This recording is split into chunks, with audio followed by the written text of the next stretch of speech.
sitting at the table eating his mashed potatoes. "I'm coming to get you. Maria, you're 3 hours away, and you have your own family Christmas happening. I don't care. I'm getting in my car right now. Do not let them make you feel like, you're the problem here, Jessica. Do you hear me? You are not the problem." The front door opened behind me, and Michael stepped out, closing it gently behind him. He looked uncomfortable and guilty, like a teenager who had just been caught, lying to his parents. "I have to go," I told Maria. "But thank you. I love you. I love you too. And Jess, this is not your fault. Remember that." I hung up and turned to face my husband, this man I had loved for 5 years and married 3 years ago in a ceremony his mother had spent months criticizing because it wasn't held in the church where she had been married. "Jess, I'm sorry. Mom shouldn't have said that. Shouldn't have said that. Not what she said was wrong, or what she said was cruel and racist and completely unacceptable. Just that she shouldn't have said it, like the problem was the speaking, aloud of their true feelings rather than the feelings themselves. But she did say it, Michael, and you just sat there." He ran his hands through his hair, a gesture I had once found endearing, but now seemed like a cop-out, a way to avoid looking directly at me. What was I supposed to do? Start a fight at Christmas dinner? You were supposed to defend your wife. You were supposed to stand up for the woman you married and promise to love and protect. I do love you, Jess. You know that. Do I? Because loving someone means more than just saying the words, Michael. It means having their back when other people attack them. It means not letting your family treat them like garbage for 3 years while you pretend not to notice. My family doesn't treat you like garbage. The words hung between us like a challenge. After everything that had just happened, after 3 years of subtle insults and not-so-subtle exclusions, after his mother had literally called me a burden at Christmas dinner, he was still defending them. Your mother just called me a burden and said I don't belong in your family. She dismissed my heritage as foreign and inappropriate. She spent 3 years making me feel unwelcome in every possible way, and you think that's not treating me like garbage? She's just set in her ways. She doesn't mean anything by it. She means every word of it, Michael. And the fact that you can't see that, or won't see it, tells me everything I need to know about where I stand in your list of priorities. I walked down the porch steps toward our car, fishing the keys out of my purse. Michael followed me, his footsteps crunching on the frost-covered walkway. Where are you going? Home, our home, in Riverside, where I don't have to pretend that your family's cruelty is just them being set in their ways. We can't just leave. It's Christmas. They're expecting us to stay for the movie and dessert. I turned around to face him, this man who was more concerned about disappointing his family than supporting his wife. Then you stay, Michael. Stay for the movie. Stay for dessert. Stay for as long as they want you to. But I'm done. Jess, come on. Don't be like this. Don't be like what? Don't be hurt that your family has made it clear I'm not welcome. Don't be angry that my husband won't defend me. Don't be tired of pretending that 3 years of this treatment is somehow acceptable because it's Christmas. He looked back at the house, where warm light still spilled from the windows and his family was probably discussing what a drama queen I was being. When he looked back at me, I saw the choice he was making written clearly across his face. Just give me 5 minutes to explain to them that we're leaving early. 5 minutes to smooth things over. 5 minutes to make excuses for his unreasonable wife who couldn't take a little honest feedback.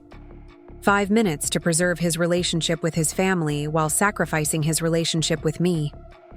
Don't bother, I said, getting into the driver's seat. I'll see you at home, if you decide to come home. I drove the 2 hours back to Riverside in complete silence, my hands gripping the steering wheel so tightly my knuckles went white. The freeway was nearly empty on Christmas evening, just a few other cars carrying people away from their own family disasters or toward loved ones who actually wanted to see them. By the time I pulled into our driveway, the anger had settled into something deeper and more dangerous. A cold, clear understanding that the problem wasn't just Patricia's cruelty or even Michael's cowardice. The problem was that I had spent 3 years accepting treatment I would never tolerate from strangers, telling myself that family relationships required more patience and forgiveness than other relationships. But they weren't my family. They had made that abundantly clear. And maybe it was time I stopped pretending otherwise. Michael came home at 11:30 that night, sneaking through the front door like a guilty teenager. I was sitting at our kitchen table with a cup of coffee and my laptop, working on something that had been percolating in the back of my mind for months. "Jess, we need to talk." Preparing and narrating this story took us a lot of time, so if you are enjoying it, subscribe to our channel. It means a lot to us. Now back to the story. "Yes," I said without looking up from my screen. "We do." Michael stood in our kitchen doorway looking like a man who had just realized he was standing in a minefield. His hair was disheveled from running his hands through it. His tie was crooked, and there were gravy stains on his white dress shirt that he hadn't bothered to change. He looked exhausted, guilty, and somehow smaller than when he had left me on his mother's front porch 3 hours earlier. "What are you working on?" he asked, nodding toward my laptop screen while clearly trying to avoid the elephant in the room. "Something I should have started 2 years ago," I replied, still not looking up from the business plan I had been drafting. The numbers were promising, even conservative estimates showing potential for significant growth in the first year alone. I had been thinking about starting my own digital marketing consultancy for months, but tonight had crystallized my resolve in a way that surprised me with its clarity. Michael pulled out the chair across from me and sat down heavily. "Jess, about tonight. I know Mom was out of line." Now I did look up, meeting his eyes directly for the first time since he walked in. "Out of line. That's what you're calling." Yes, she shouldn't have said what she said about you being a burden. That was wrong. I closed my laptop slowly, giving myself time to choose my words carefully. 3 years of marriage had taught me that Michael had a talent for selective hearing when it came to his family's behavior, but tonight felt different. Tonight felt like a reckoning. "Michael, your mother didn't just call me a burden. She called my food foreign. She dismissed my family's traditions as inappropriate for your American Christmas. She essentially told me that I don't belong in your family and never will, no matter how hard I try, or how many years I spend pretending her passive-aggressive comments are just her way of showing affection. I know.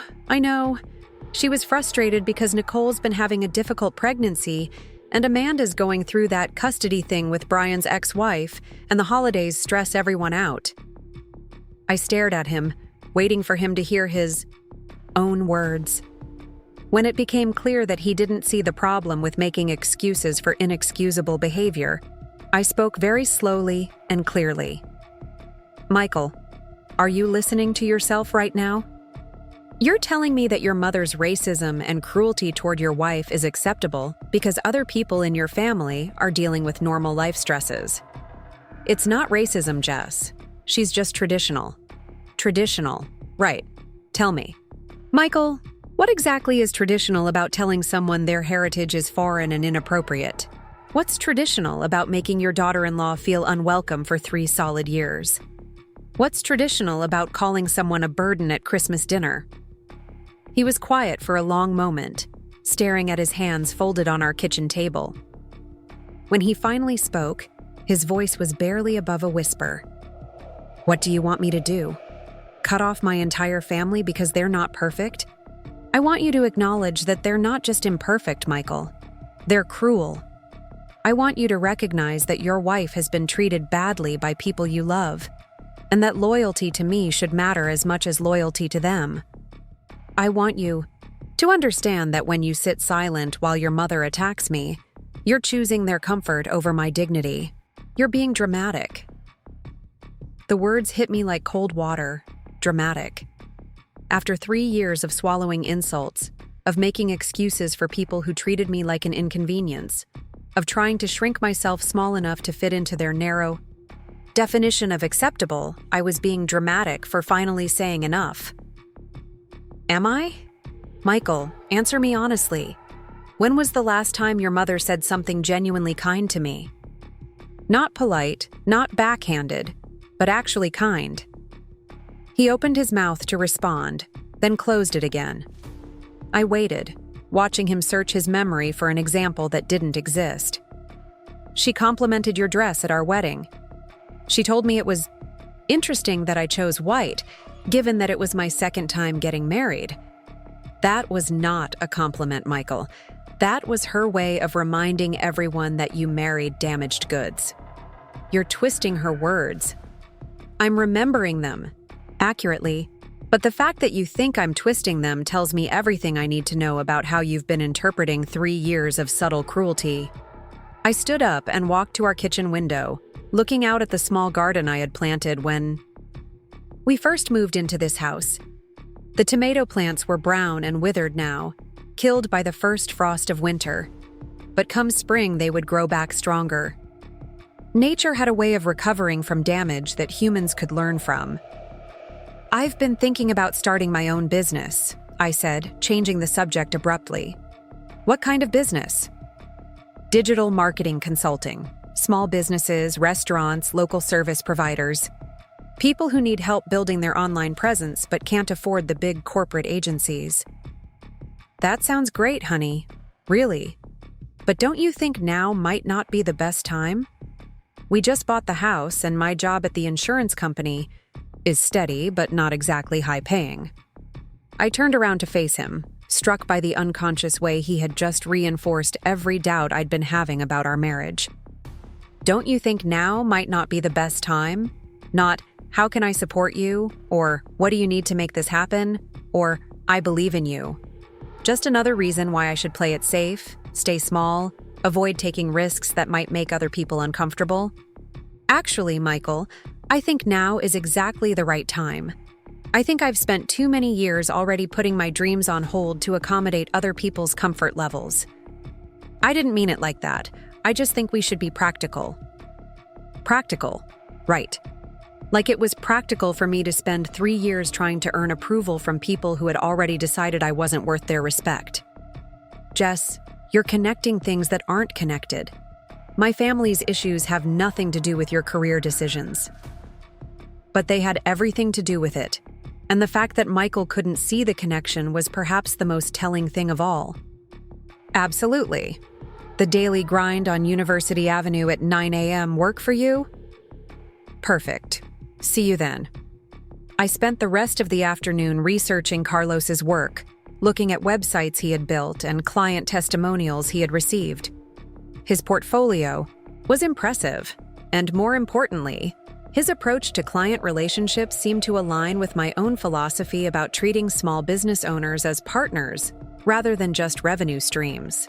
By evening, I had drafted a rough partnership proposal that would allow us to offer comprehensive digital marketing services to local businesses. Carlos would handle website development and e-commerce platforms, while I would focus on social, media management, content marketing, and overall digital strategy. Together, we could provide the kind of full-service support that small businesses needed, but couldn't typically afford from larger agencies. Michael came home at 8:30, looking sheepish and carrying takeout from my favorite Thai restaurant. It was a peace offering, I realized, his way of trying to smooth things over without actually addressing any of the underlying issues we had discussed. I brought pad thai, he said, setting the containers on our kitchen table. And those spring rolls you like. Thank you. That was thoughtful. We ate in relative silence, both of us avoiding the conversation we needed to have. Finally, Michael put down his chopsticks and looked at me directly. I've been thinking about what you said, about my family and how they treat you. And I think maybe you're right that they could be more welcoming. Mom can be set in her ways, and Amanda's always been protective of family traditions. I waited for him to continue, but he seemed to think that acknowledgement was sufficient. When it became clear that he wasn't going to go any deeper, I set down my own chopsticks. Michael, that's not an acknowledgement of the problem. That's another excuse. Your mother didn't fail to be welcoming. She was actively cruel. Amanda doesn't protect family traditions. She participates in excluding me from them. What do you want me to say, Jess? That my family is terrible? That I should cut them off? I want you to say that you understand why their behavior is unacceptable. I want you to acknowledge that calling me a burden and dismissing my heritage as foreign is not just being set in their ways. It's being racist and cruel. The word racist is pretty strong. The behavior was pretty racist, Michael. Calling someone's cultural traditions foreign and inappropriate is racist. Dismissing their family's food as less legitimate than your own is racist. The fact that you're more comfortable with the behavior than with the word that describes it is part of the problem. He was quiet for a long moment, staring at his pad thai like it might provide him with a more comfortable conversation topic. When he looked up, his expression was pained, but not enlightened. I don't know how to navigate this, Jess. They're my family. I can't just turn my back on them. I'm not asking you to turn your back on them. I'm asking you to have mine. What does that mean practically?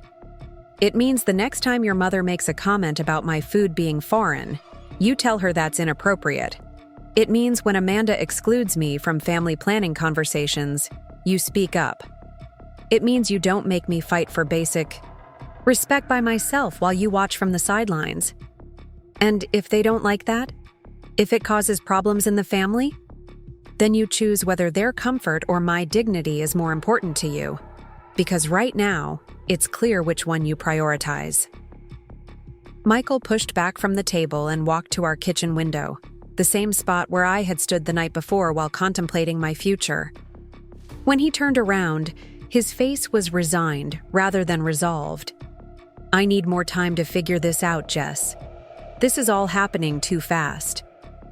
Take all the time you need, Michael. But understand that while you're figuring it out, I'm moving forward with my life. With or without you. What does that mean? It means I'm starting my business. It means I'm done putting my dreams on hold while waiting for other people to decide I'm worth their respect. It means I'm choosing myself for the first time in 3 years. That night, Michael slept in our bed while I returned to the guest room. But this time, instead of lying awake replaying painful memories, I fell asleep planning my future. A future where I was valued, respected, and free to be exactly who I was without apology or modification. The next morning, I woke up feeling more energized than I had in months. By the time I met Carlos at the daily grind, I had refined my partnership, proposal, and was ready to talk business. Jessica, thanks for meeting me, Carlos said, standing up from a corner table as I walked in. I have to say I'm excited about the timing of this. I've been looking for the right marketing partner for months. The timing feels right to me too, I said, settling into the chair across from him. I think there's a real opportunity in our market for the kind of comprehensive service we could provide together. We spent 2 hours discussing everything from client acquisition strategies to revenue-sharing models. Carlos was smart, professional, and shared my vision for building long-term relationships with clients rather than just completing one-off projects. By the time we finished our coffee, we had outlined a partnership agreement that would allow us to launch our combined services within 6 weeks. There's one more thing, Carlos said as we were preparing to leave. My cousin Elena runs a small catering business that's been struggling to build an online presence. She needs everything: website, social media strategy, online ordering system. Would you be interested in taking her on as our first official collaboration? Absolutely. When can we meet with her? How about Friday afternoon? I could set up a meeting at her kitchen space. As I drove home from the coffee shop, I felt something I hadn't experienced in years: professional excitement that wasn't dampened by other people's doubts or limitations. I understood you perfectly clearly, Patricia. You called me a burden and told everyone at Christmas dinner that I don't fit in with your family. Well, I was stressed about Nicole's pregnancy, and Robert had been drinking more wine than usual. And you know how holiday gatherings can be. Everyone says things they don't really mean when emotions are running high. Did you mean it when you called my family's food foreign? Did you mean it when you said I don't respect your traditions? The pause on the other end of the line stretched long enough that I wondered if she had hung up. When she finally spoke, her voice had lost its artificially sweet tone. Jessica, I think you may be taking some of this too personally. Families tease each other. It's how we show affection. Teasing is when someone says your haircut is interesting. What you did last night was cruelty disguised as honesty. And the fact that you're calling to gaslight me about it rather than apologize tells me everything I need to know about your intentions. I don't appreciate being spoken to this way, young lady. And I don't appreciate being treated like an unwelcome guest in my husband's family for 3 years running. I think we're even. I hung up before she could respond, my hands shaking slightly from the adrenaline of finally saying what I had been thinking for so long. It felt terrifying and liberating at the same time, like jumping off a cliff and discovering you could fly. Within an hour, Michael called.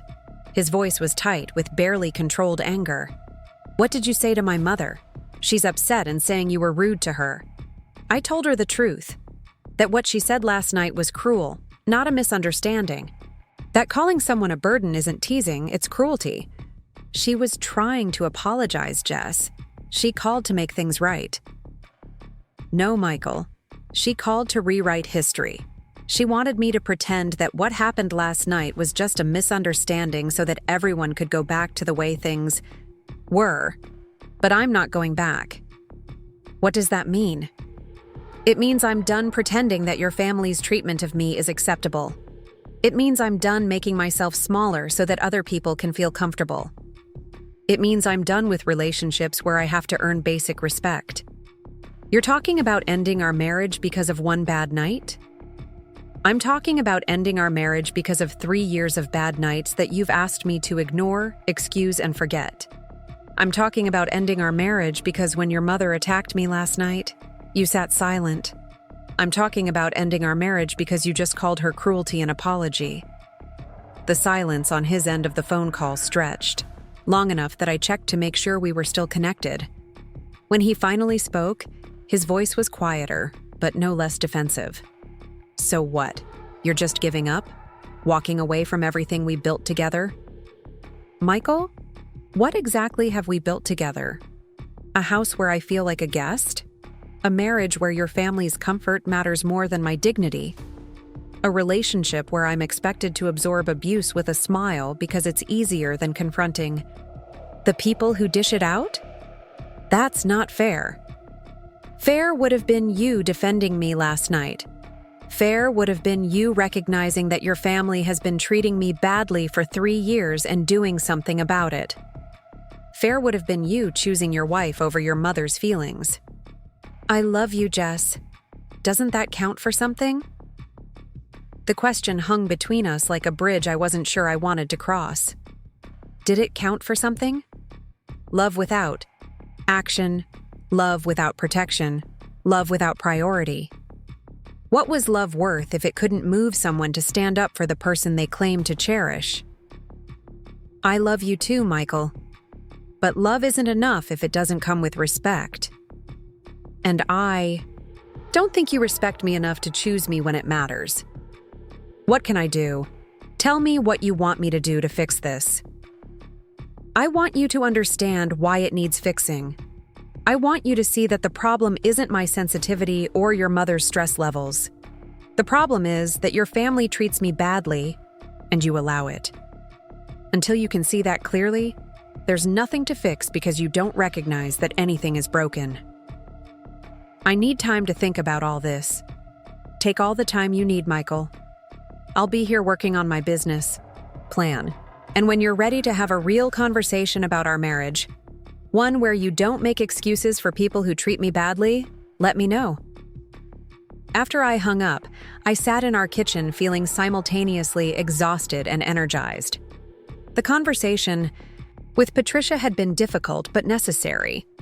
The conversation with Michael had been heartbreaking but clarifying. For the first time in 3 years, I had stopped trying to manage other people's emotions and had simply told the truth about my own. My phone buzzed with a text from an unknown number. "Hi, Jessica. This is Carlos Mendez. We met at the Riverside Small Business Network event last month. I heard through the grapevine that you might be starting your own consulting firm. I'd love to grab coffee and talk about a potential collaboration." I stared at the message, remembering Carlos from the networking event. He was a web developer who specialized in e-commerce platforms for small businesses. We had talked briefly about the challenges of helping local businesses compete in the digital marketplace. At the time, I had been thinking about it as an interesting conversation rather than a potential business opportunity, but now his message felt like a sign. I texted back immediately. "Hi, Carlos. Yes, I'm launching TechFlow Solutions in the new year. Would love to discuss collaboration opportunities. Are you free for coffee tomorrow morning?" His response came within minutes. His family's treatment of me hadn't happened in a vacuum. It was part of a larger pattern of people in my life who expected me to make myself smaller, quieter, more accommodating so that they could feel comfortable. "I'm going to sleep," I said, closing my laptop and tucking it under my arm. "We can talk more about this tomorrow when you've had time to think about what happened tonight." "Where are you sleeping?" "The guest room. I need some space to think." "Jess, come on. Don't punish me because my mother has boundary issues."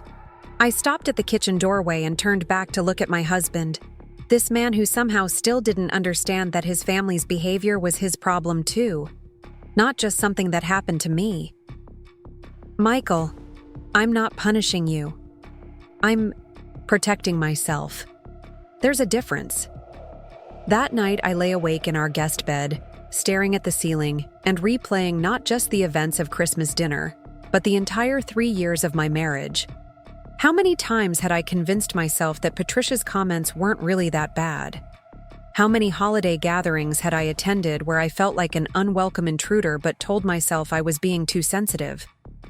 How many times had Michael asked me to just let things go, to be the bigger person, to understand that his family meant well even when their actions suggested otherwise? I thought about my own family, about the loud, chaotic Christmas Eves of my childhood where everyone talked over each other and the music was too loud, and my grandmother presided over it all like a benevolent dictator, making sure everyone had enough food and enough love. I thought about how natural it had felt to belong somewhere, to be wanted and celebrated rather than tolerated. When had I stopped believing I deserved that feeling? The answer came to me in the dark silence of our guest room. I had stopped believing I deserved unconditional acceptance the moment I started trying to earn it from people who had no intention of giving it. I had spent 3 years trying to prove my worth to people who had already decided I wasn't worth their effort, and in the process, I had forgotten my own value. My phone buzzed with a text message from Maria. "You awake? Been thinking about tonight." I texted back immediately. "Can't sleep. You?" "Same. I keep thinking about what you said, about being called a burden. I'm so angry I could spit nails. I keep replaying it in my head, wondering if I could have handled it differently." "Jess, no. Do not do that to yourself. You handled it perfectly. You didn't cause a scene. You didn't say anything cruel back. You just removed yourself from a toxic situation. That's exactly what you should have done." Michael thinks I'm being dramatic. Michael thinks wrong. Want me to call him and explain the difference between dramatic and self-respect? Despite everything, I smiled. Maria had never liked Michael, not because he was a bad person, but because she could see how he diminished me in small ways that added up to something significant over time. She had been the only person in my life brave enough to ask if I was happy in my marriage, rather than just assuming I was because I should be. I think I might leave him. The text sat there for a long moment before her response came through. Because of tonight? Because of 3 years of nights like tonight? Because he'll never choose me over them? Because I'm tired of feeling like I have to earn love from the people who are supposed to give it freely? What do you need from me? That was Maria. No judgment, no attempts to talk me out of it or convince me to work harder at my marriage. Just immediate support and practical love. It occurred to me that this was what family was supposed to feel like. People who had your back without conditions, who believed in your worth without requiring you to prove it constantly. I don't know, yet. I think I need to figure out who I am when I'm not trying to be someone else's version of acceptable. You're Jessica Martinez. You're brilliant and kind and talented, and you make the best tres leches cake in the entire state of California. You're my sister, and I love you exactly as you are. No modifications required. I cried then quietly into my pillow. Not from sadness, but from relief. Relief at being reminded that I was loved, that I was enough, that the problem wasn't me. The next morning, I woke up with a clarity I hadn't felt in months. Michael was already gone, probably to work early so he could avoid another difficult conversation. He had left a note on the kitchen counter saying he would be home late and we could talk then. The note felt like another postponement, another way of avoiding the reality of what was happening in our marriage. I made myself coffee and opened my laptop, returning to the business plan I had been working on the night before. In the clear light of morning, the numbers looked even better than they had at midnight. I had been working in marketing for 6 years, first at a small agency in downtown Riverside, then as a freelancer for the past 2 years. I had a solid client base, industry contacts, and enough savings to sustain myself for at least 6 months while building up revenue. More importantly, I had something I hadn't recognized I was missing. Hunger. Not the desperate hunger of someone trying to prove their worth, but the confident hunger of someone who knew their value and was ready to claim it. I spent the morning researching business licenses, insurance requirements, and office space options. By lunchtime, I had filled out the paperwork to register TechFlow Solutions as a limited liability company in the state of California. The name had come to me while I was showering, and it felt right immediately. Flow suggested movement, progress, the kind of dynamic growth that small businesses needed to thrive in the digital age. My phone rang while I was reviewing lease agreements for small office spaces in downtown Riverside. The caller ID showed Patricia's number, and for a moment I considered letting it go to voicemail. But curiosity won out over caution. Hello, Patricia. Jessica, dear, I wanted to call and clear the air about last night. I think there may have been some misunderstandings. Misunderstandings, not apologies, not acknowledgement of wrongdoing, but misunderstandings, as if the problem was my comprehension rather than her behavior. Your success becomes our success, which means we're motivated to give you our best work consistently, not just until we get paid. Elena stared at our proposal for a long moment, and I found myself holding my breath. This was our first potential client as official partners, the first test of whether our collaborative approach would resonate with the kinds of business owners we wanted to work with. When can we start? 3 weeks later, Elena's new website went live with an integrated ordering system that allowed customers to browse her full menu, customize their catering packages, and book services online. Carlos had built a beautiful, user-friendly platform that showcased Elena's food with professional photography I had arranged with a local photographer who specialized in culinary work. But the website was just the beginning. I had spent hours with Elena learning about her different customer segments, from small office lunch orders to elaborate wedding receptions. Each type of client had different needs, different price points, and different decision-making processes. Our marketing strategy needed to speak to all of them without diluting the core message that Elena's catering offered restaurant-quality food with personal service. The social media component was where I felt most energized. Elena's food was genuinely photogenic, and her kitchen team had natural personalities that translated well to behind-the-scenes content. Within 2 weeks of launching her Instagram account, we were posting daily content that ranged from time-lapse prep videos to customer testimonials to Elena herself sharing family recipes and cooking tips. "I can't believe people are actually responding to this stuff," Elena said during one of our weekly check-ins. "Yesterday, I posted a video of Maria making our signature salsa, and it got more engagement than anything I've ever put online." "That's because you're not just selling food," I explained. "You're sharing the passion and expertise that goes into creating something special. People connect with authenticity, and your team has that in spades." The results spoke for themselves. Within a month of launching Elena's new digital presence, her online orders had increased by 40%. More importantly, she was attracting new types of customers: young professionals who discovered her through Instagram, families planning parties who found her through Google searches, and corporate clients who appreciated the convenience of online ordering. But the real breakthrough came when Elena called me on a Tuesday morning in March, barely containing her excitement. "Jessica, you're not going to believe this. I just got off the phone with the event coordinator for Riverside Community Hospital. They want to book us for a month-long contract to provide catering for their staff appreciation events. It's the biggest single contract I've ever landed." "Elena, that's incredible. How did they find you?" "Through the website.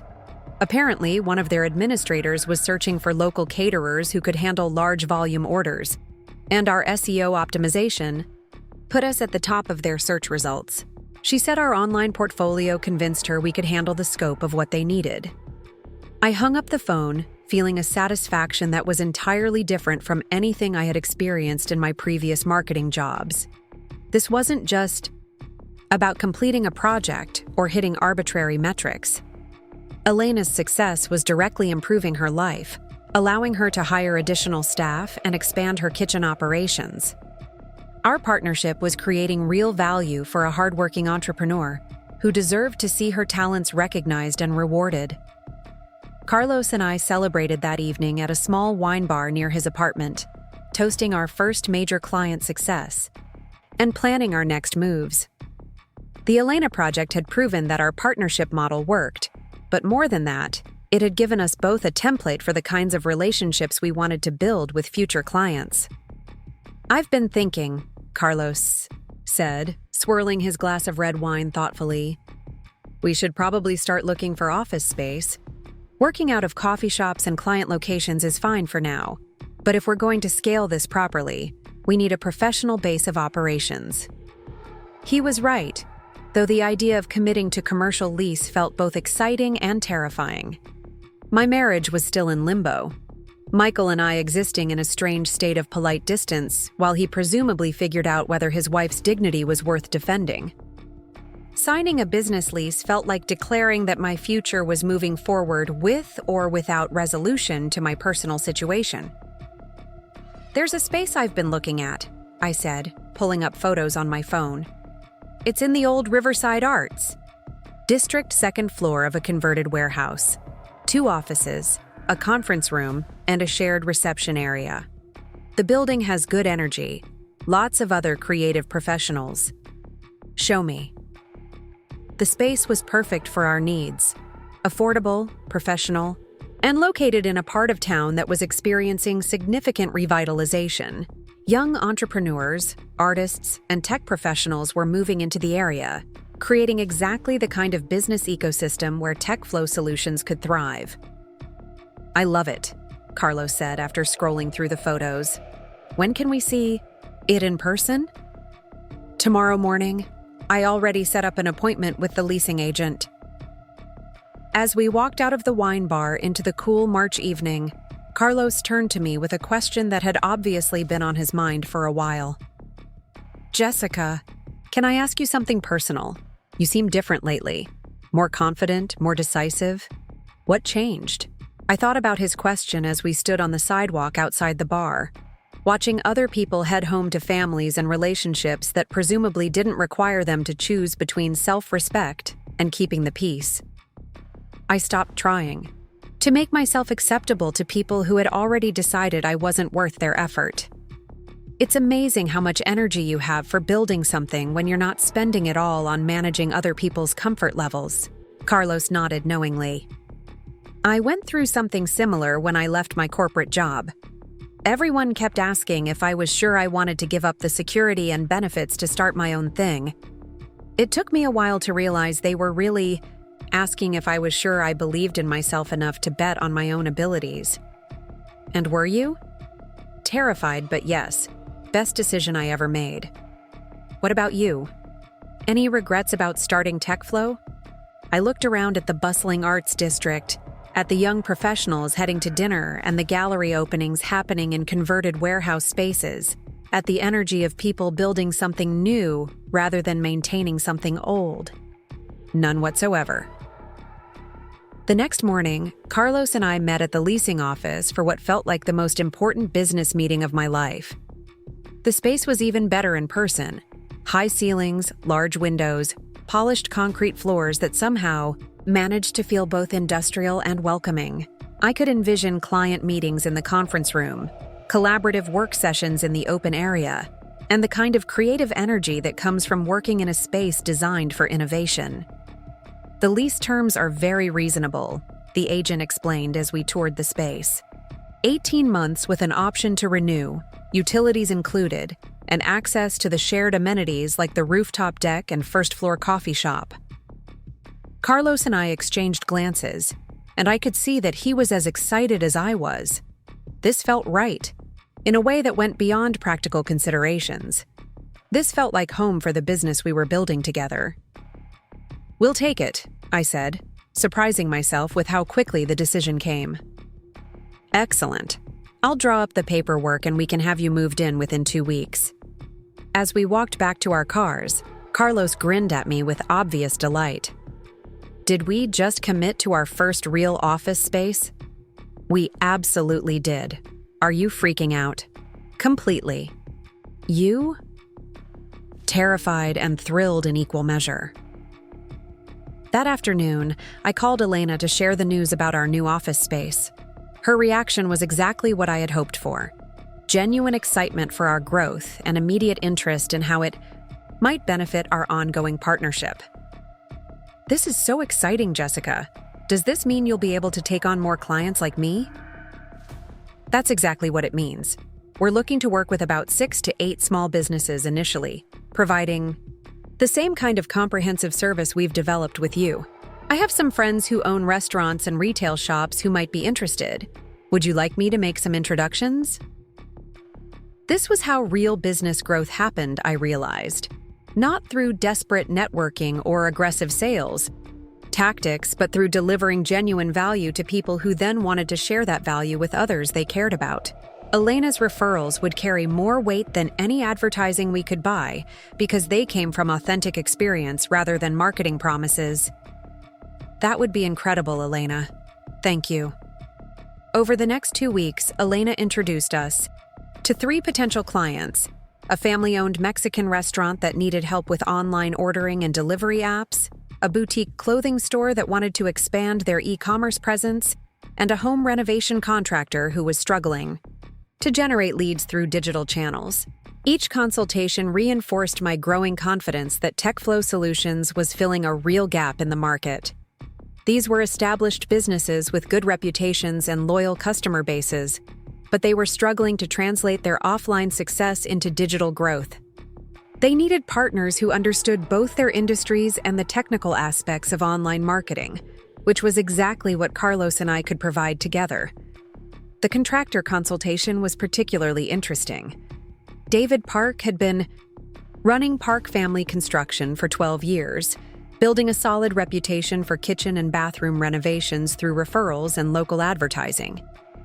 But he was frustrated by his inability to reach younger homeowners who researched contractors online before making hiring decisions. "I know my work is good, David explained during our meeting in his workshop, surrounded by samples of custom cabinetry and tile work that showed obvious craftsmanship.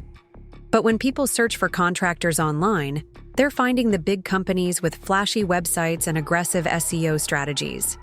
I can't compete with their marketing budgets, but I can definitely compete with their quality.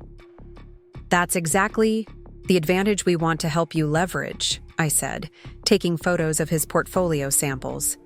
Your work speaks for itself, but right now it's not speaking loudly enough online. We need to make sure potential customers can see the quality and craftsmanship that sets you apart from the volume contractors. Carlos nodded, already envisioning the website structure. Before and after galleries, client testimonials, detailed project case studies. We can show people not just what you build, but how you build it and why that matters. David's face lit up with understanding. Like showing the difference between someone who just installs cabinets and someone who actually understands how a kitchen should function for the people who use it every day. Exactly. You're not just a contractor, you're a craftsman who helps families create spaces they love. That's a story worth telling properly. By the end of March, Carlos and I had moved into our new office space and signed contracts with 4 clients. Elena's catering business, the Mexican restaurant, the boutique clothing store, and David's construction company. Each business represented a different industry and a different set of digital marketing challenges, which meant we were building expertise across multiple sectors while maintaining the personalized service that was our competitive advantage. The office space transformed our working relationship in ways I hadn't anticipated. Having a dedicated place to meet with clients and collaborate on projects made everything feel more professional and sustainable. More importantly, it gave us room to bring on additional team members as our client base grew. Our first hire was Sarah Chen, a recent marketing graduate who had been freelancing social media management while looking for the right full-time opportunity. Sarah was smart, creative, and brought fresh perspectives on platforms like TikTok and Instagram that were becoming increasingly important for reaching younger consumers. "I love what you're doing here," Sarah said during her interview, looking around our conference room where we had samples of client work displayed on the walls. Most marketing agencies either focus on big corporate clients or treat small businesses like they're not worth their time. You're actually building relationships. "That's exactly what we're trying to do," I said. "We want to be partners in our clients' success, not just service providers." Sarah started the following Monday, immediately diving into social media strategy for Elena's catering business and the boutique clothing store.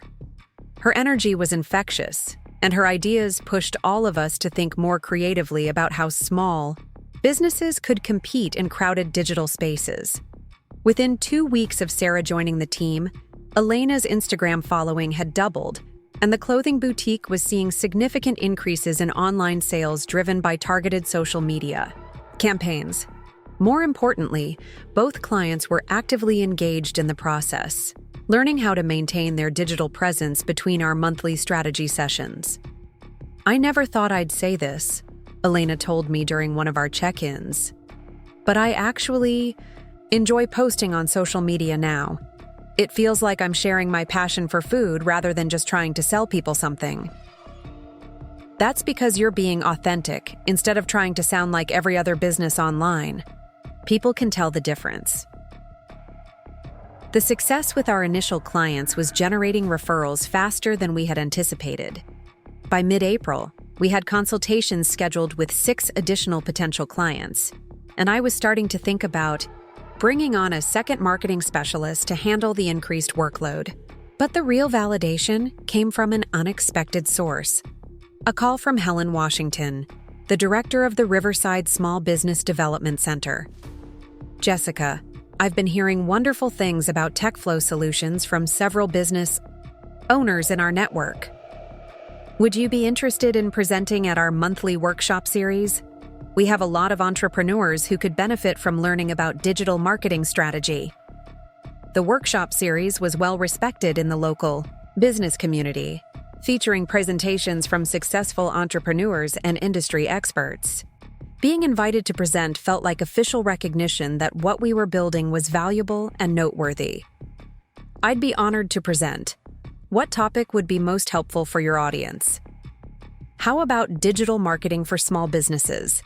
Building authentic online presence without big corporate budgets? That seems to be exactly what you specialize in. The presentation was scheduled for the first Tuesday in May, giving me 3 weeks to prepare what felt like the most important professional presentation of my career. This wasn't just about showcasing TechFlow solutions. It was about sharing the lessons we had learned about helping small businesses compete in digital spaces dominated by larger competitors with bigger budgets. As I worked on the presentation outline, I realized how much my perspective on business and marketing had evolved over the past few months. 6 months ago, I had been focused primarily on tactics, which social media platforms to use, how to optimize websites for search engines, what kind of content performed best in different industries. Now, I understood that successful digital marketing for small businesses was really about storytelling and relationship building. It was about helping entrepreneurs communicate their unique value propositions in ways that resonated with their ideal customers. It was about creating systems that allowed business owners to be authentic and consistent in their online presence, without sacrificing time they needed to focus on their core operations. The night before the presentation, I practiced my remarks in our office conference room, using Elena's success story as the primary case study. Carlos and Sarah listened to my dry run, offering feedback and suggestions that helped me refine the key messages. "You should definitely mention the partnership model," Sarah said. "A lot of small business owners have been burned by marketing, agencies that charge big fees up front and then disappear when the initial project is complete. And make sure you talk about the importance of authentic content," Carlos added. "That's been the biggest difference maker for our clients. When they stop trying to sound like everyone else and start sharing what makes them unique, that's when their digital presence really takes off." The morning of the presentation, I woke up feeling nervous but excited.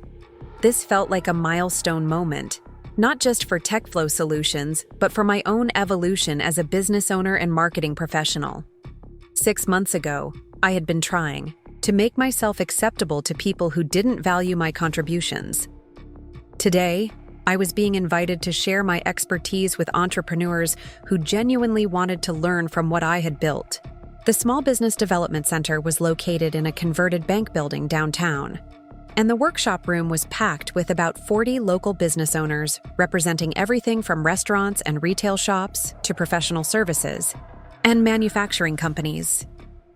I recognized several faces from networking events, but many attendees were people I had never met.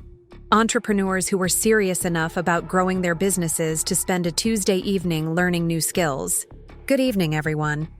It was this beautiful tradition where all the women would work together, and the men would play music, and the kids would run around getting underfoot.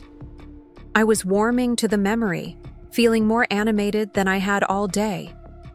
And then on Christmas morning, we'd have this huge breakfast with the leftover tamales and my aunt's famous champorado, which is this thick, sweet hot chocolate drink. It was always so loud and chaotic and wonderful. I paused, looking around the table hopefully. I was thinking maybe sometime I could make tamales for everyone here. It's a lot of work, but it's such a beautiful tradition to share. The silence that followed felt different from the comfortable quiet that had punctuated dinner conversation. This silence was sharp and uncomfortable, like the moment after someone tells an inappropriate joke at a funeral. Robert cleared his throat. "Well, that sounds very ethnic." The word hung in the air like smoke from a snuffed candle. Ethnic.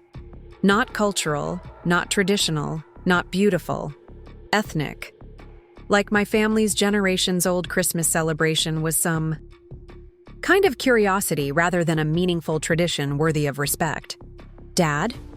Michael said quietly, the first time he had spoken up for me all evening. "What? I'm not saying it's bad, just different from what we do here. We're more of a traditional American Christmas family." traditional American, as opposed to, what? My family had been in California for 4 generations. My great-grandfather had worked the railroads. My grandfather had served in World War II. My grandmother had raised 6 children while working as a seamstress to support the family. How much more American did we need to be? But it was Patricia's next comment that shattered something inside me that I'm not sure has ever fully healed. Honestly, Robert, you're being too polite about it. She set down her fork and looked directly at me with cold eyes. Jessica's always been such a burden during the holidays. I don't know why we keep pretending she fits in with this family. Every year it's the same thing. She shows up with her foreign food and her stories about her loud relatives, trying to change our traditions instead of respecting what we've built here. The words hit me like a physical blow. Foreign food. My tres leches cake, which I had spent hours perfecting, was foreign food. My grandmother's tamale recipe, passed down through 4 generations of women who had poured their love into masa and filling, was something shameful that I was inflicting on their pure American Christmas. But worse than the racism, worse than the dismissal of my heritage, was the casual cruelty of calling me a burden. A burden. Like I was some unwanted obligation they had to tolerate out of politeness to Michael. The table went completely silent. Amanda stared at her plate. Nicole's eyes went wide with shock. Stephen coughed and reached for his water glass. Brian, who had been largely quiet all evening, suddenly found the ceiling fascinating. And Michael. My husband, the man who had promised to love and honor me, who had sworn to forsake all others and cleave unto me, sat frozen with his fork halfway to his mouth, staring at his mashed potatoes like they might provide him with the courage he couldn't summon on his own. Patricia, maybe that's enough, Robert said quietly, but there was no real rebuke in his voice. More like embarrassment at having the family's true feelings spoken aloud rather than maintained through subtle glances and pointed silences. No, Robert, it's not enough. We've been walking on eggshells around this for 3 years, and I'm tired of it. She doesn't understand our family. She doesn't respect our traditions. Every holiday becomes about accommodating her instead of celebrating what we've always done. It's exhausting. I felt heat rising in my cheeks, a combination of humiliation and rage that made my hands shake as I set down my own fork. The logical part of my brain knew I should say something, defend myself, point out the years of effort I had put into trying to fit into their world. But the wounded part of my brain, the part that felt like a small child being told she wasn't wanted, couldn't find any words at all. She made a really good cake, Tyler said suddenly, his 8-year-old voice cutting through the adult tension with devastating innocence. I liked it better than Grandma's.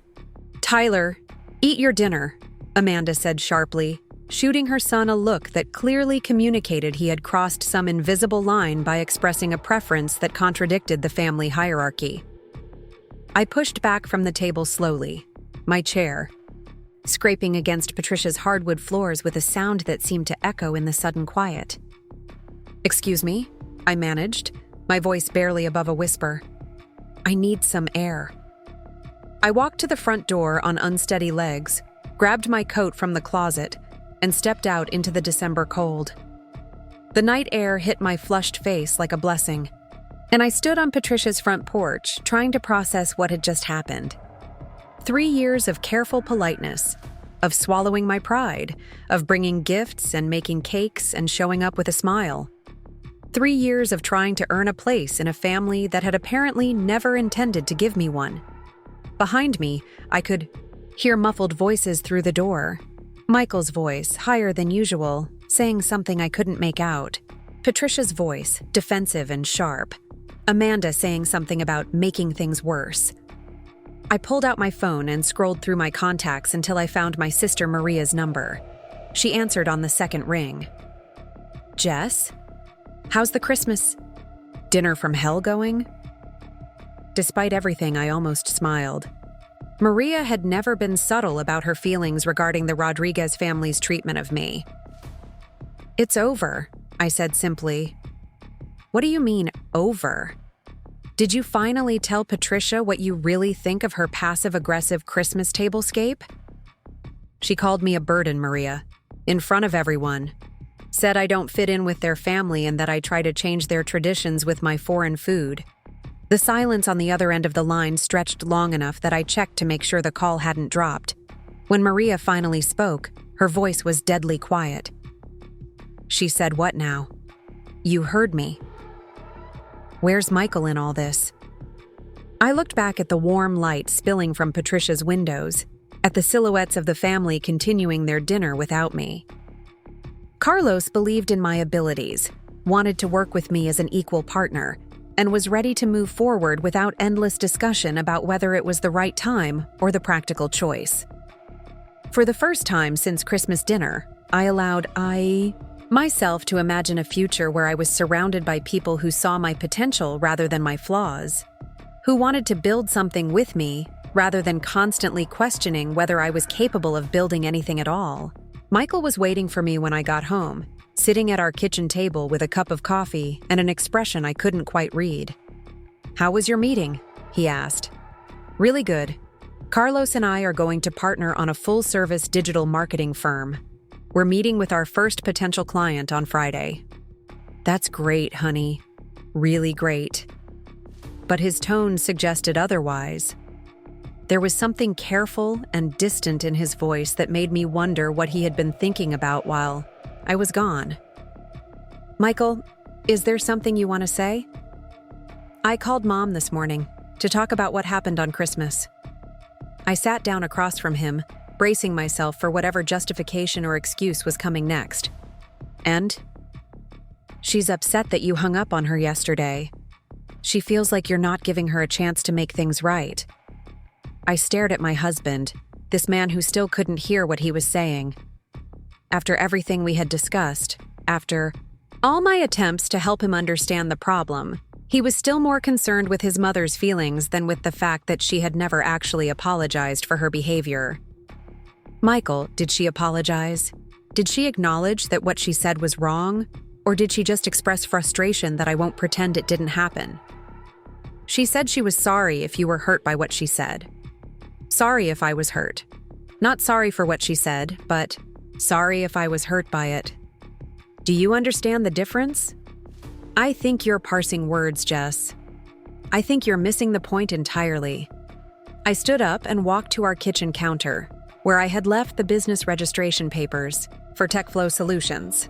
The official documents felt solid and real in my hands, proof that I was capable of creating something meaningful without requiring anyone else's permission or approval. "Michael, I need you to understand something. I'm not going to keep having the same conversation with you over and over, hoping that eventually you'll see what's right in front of you. Your family treats me badly. You allow it. That's the situation. You can choose to address it, or you can choose to continue making excuses for it. But I'm done trying to convince you that my feelings matter. Your feelings do matter to me. Then act like it. Stop trying to manage my reactions to other people's bad behavior and start addressing the bad behavior itself. What if I can't? What if this is just how they are and trying to change it will make everything worse?" His question hung in the air between us like a white flag of surrender. What if he couldn't choose me over them? What if their comfort would always matter more to him than my dignity? What if I had married someone who loved me but would never fight for me? Then I guess we have our answer about what our marriage is worth to you. I picked up the TechFlow Solutions paperwork and walked toward our home office, leaving Michael sitting alone at the kitchen table with his coffee and his impossible choice. But for the first time since Christmas dinner, his choice didn't feel like the most important thing in my world. I had work to do, a business to build, and a future to create. With or without him. Elena Vasquez's commercial kitchen smelled like cinnamon and possibility.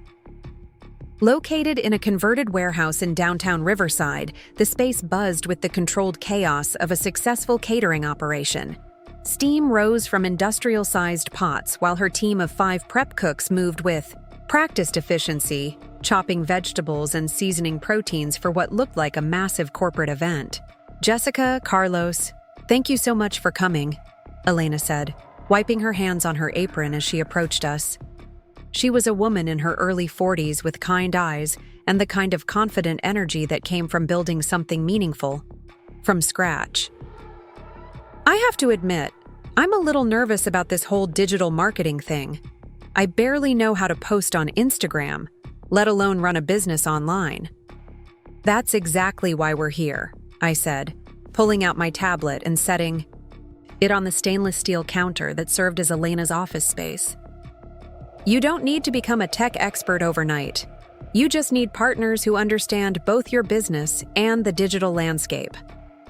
Carlos nodded, opening his laptop to show Elena examples of e-commerce sites he had built for other food service businesses. "The goal is to make technology work for you, not the other way around. We want to create systems that feel natural and sustainable for how you already operate." Over the next 2 hours, we walked through Elena's current challenges and future goals. Her catering business had grown through word-of-mouth referrals and repeat corporate clients, but she was struggling to reach new customers and streamline her ordering process. She had a basic website that looked like it had been built in 2010, no social media presence to speak of, and a booking system that relied entirely on phone calls and email chains. "The thing is," Elena explained while showing us her handwritten order tracking system, "I know my food is good, really good, but I feel like I'm invisible to people who haven't already heard about us through someone else. And honestly, I'm spending so much time on administrative stuff that I barely have energy left for the actual cooking." This was exactly the kind of problem TechFlow Solutions was designed to solve. Elena didn't need a massive corporate marketing budget or a complete reinvention of her business model. She needed smart, targeted improvements that would amplify what she was already doing well, while freeing up her time to focus on her strengths. "Here's what I'm thinking," I said, sketching out a rough timeline on my tablet. "Phase 1 is getting your digital foundation solid. New website with online ordering, professional photography of your food, basic social media presence. Phase 2 is targeted marketing to reach new customer segments. Phase 3 is automation and systems that reduce your administrative workload." Elena's face lit up with something I recognized from my own recent experience: the relief of being understood by someone who actually wanted to help rather than just profit from your confusion. "That sounds amazing, and probably expensive." "Actually," Carlos said, pulling up a pricing sheet on his laptop, "we're structuring our fees to grow with your business. Lower upfront costs, higher percentage of new revenue generated through our marketing efforts. We succeed when you succeed." "Why would you do that instead of just charging me a flat rate?" I looked at Elena, this hardworking woman who was asking the same question I had been asking myself for years. Why would anyone invest in my success unless there was something in it for them? The difference was that Elena's question came from curiosity rather than insecurity. "Because we believe in building long-term partnerships, not just completing projects." The words hit me like ice water across the face. Jessica's always been such a burden during the holidays. I don't know why we keep pretending she fits in with this family. Patricia Rodriguez, my mother-in-law, said it so casually while passing. The mashed potatoes, as if she were commenting on the weather. The entire Christmas dinner table went silent, except for the soft clink of silverware against china. My husband Michael sat frozen beside me, his fork halfway to his mouth, eyes fixed on his plate like it held the secrets of the universe. Before we jump back in, tell us where you're tuning in from, and if this story touches you, make sure you're subscribed, because tomorrow I've saved something extra special for you. My name is Jessica Martinez, and until that December evening in 2022, I thought I knew what family meant. I had spent 3 years trying to earn my place at the Rodriguez family table, showing up to every birthday party, every anniversary celebration, every random Sunday dinner with homemade desserts and a smile that was becoming harder to maintain with each passing month. I genuinely believed that persistence and kindness would eventually win them over. I was spectacularly wrong. The Rodriguez family lived in a modest ranch-style house on Maple Street in Bakersfield, California, about 2 hours east of our home in Riverside. Patricia had decorated every surface with ceramic angels and artificial snow, creating what she called her winter wonderland, but felt more like a museum where I was afraid to touch anything. The house always smelled like vanilla candles and disappointment, at least whenever I walked through the door. That Christmas dinner started like all the others. Michael and I had driven up early in the morning, our car loaded with carefully chosen gifts that I had spent weeks selecting. I brought my famous tres leches cake, the recipe I had perfected over months of practice, thinking that maybe this time it would earn me a genuine compliment instead of Patricia's usual backhanded acknowledgement of, well, it's certainly different from what we usually have. The guest list was the same as always. Patricia and Robert, Michael's parents who had been married for 32 years, and seemed to communicate primarily through shared disapproval of everything I did. Amanda Rodriguez Thompson, Michael's older sister, arrived with her husband Brian and their twin 8-year-old boys, Tyler and Mason. Stephen Rodriguez, the youngest of the 3 siblings, brought his wife Nicole, who was 6 months pregnant, with their first child and glowing with the kind of attention I secretly envied. I had dressed carefully that morning, choosing a deep burgundy sweater dress that Michael had complimented when I bought it, paired with the pearl earrings my own grandmother had given me. I wanted to look like I belonged, like I was worthy of being part of their family photographs that would inevitably be shared on social media with captions about blessed family time and grateful hearts. The afternoon began predictably enough. The men gathered around Robert's enormous television to watch football, their voices rising and falling with each play while they nursed beers and made comments about players they could coach better than the professionals. The women congregated in Patricia's pristine kitchen, where everything had its designated place, and God help you if you put the wooden spoon back in the wrong drawer. I offered to help with the dinner preparations, as I always did, only to be assigned the most menial tasks. Nicole got to prepare the turkey stuffing. Amanda was trusted with the green bean casserole, and I was handed a bag of potatoes and pointed toward the sink. "Just peel these, dear," Patricia said without looking at me, her tone suggesting I might struggle with even that simple responsibility. While I stood at the sink, methodically removing potato skins and listening to Amanda and Nicole chat about their shared memories of childhood Christmases, I felt the familiar ache of being an outsider looking in. They talked about family traditions I would never be part of, inside jokes that predated my existence in their lives, and plans for future gatherings where my presence felt more tolerated than welcomed. "Remember when we used to make those terrible Christmas cookies with Mom when we were kids?" Amanda laughed, elbow deep in breadcrumbs and celery. "We'd eat half the dough before it ever made it to the oven." "Oh my gosh, yes," Nicole giggled, one hand resting on her growing belly. And Dad would pretend to be shocked when there were only 6 cookies left to bake instead of the dozen we started with. Patricia smiled warmly at the memory, her entire face softening in a way I had never seen directed toward me. "You girls were such little thieves, but you were my little thieves?" I continued peeling potatoes, wondering if my own future children would have memories like that with their grandmother, or if they would grow up sensing the same invisible wall that seemed to exist between Patricia and me. Would she light up when talking about them, or would they inherit my status as permanent outsiders in the Rodriguez family narrative? The kitchen conversation shifted to Nicole's pregnancy, and I found myself genuinely interested despite my growing discomfort. "Have you thought about names yet?" I asked, trying to insert myself into the discussion naturally. "We're thinking about Robert for a boy," Nicole said, glancing toward the living room where her father-in-law was shouting at the television. "After Grandpa, you know." "That's beautiful," I said sincerely. "Family names are so meaningful." Patricia's expression tightened almost imperceptibly. "Well, some family names are more meaningful than others. We have standards about which traditions we pass down. The comment felt like a small slap, but I pushed through it. What about girl names? Patricia, of course, Amanda chimed in. After Mom, it's been decided since Nicole got pregnant. I smiled and nodded, though something twisted in my stomach. That's lovely. Very traditional. Tradition matters in this family, Patricia said, fixing me with a look that felt loaded, with subtext. Some people understand that better than others. By the time we sat down for dinner, I was already emotionally exhausted from trying to navigate the undercurrents of conversation that seemed designed to remind me of my outsider status.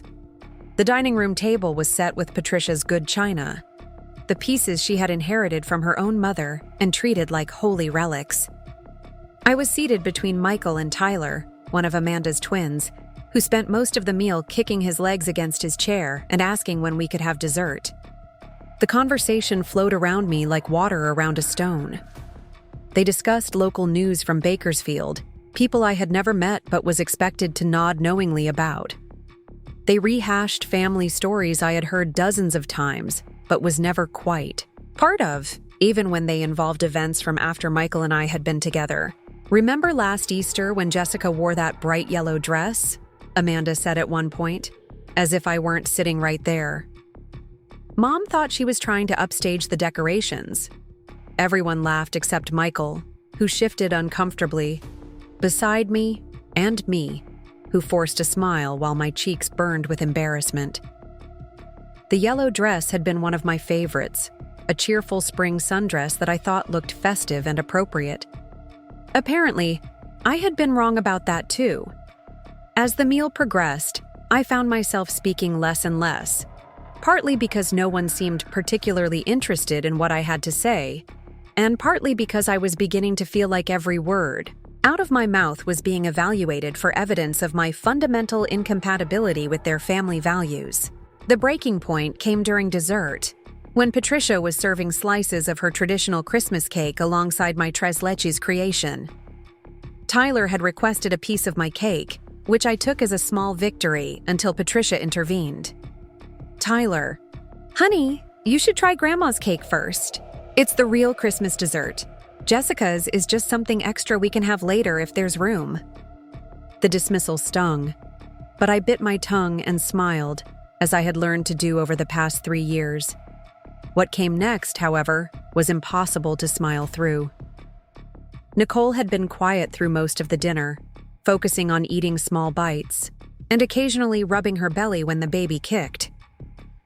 But as the conversation turned to holiday plans for the following year, she looked directly at me with what seemed like genuine curiosity. Jessica, what are your family's Christmas traditions? I'd love to hear about how you celebrated growing up.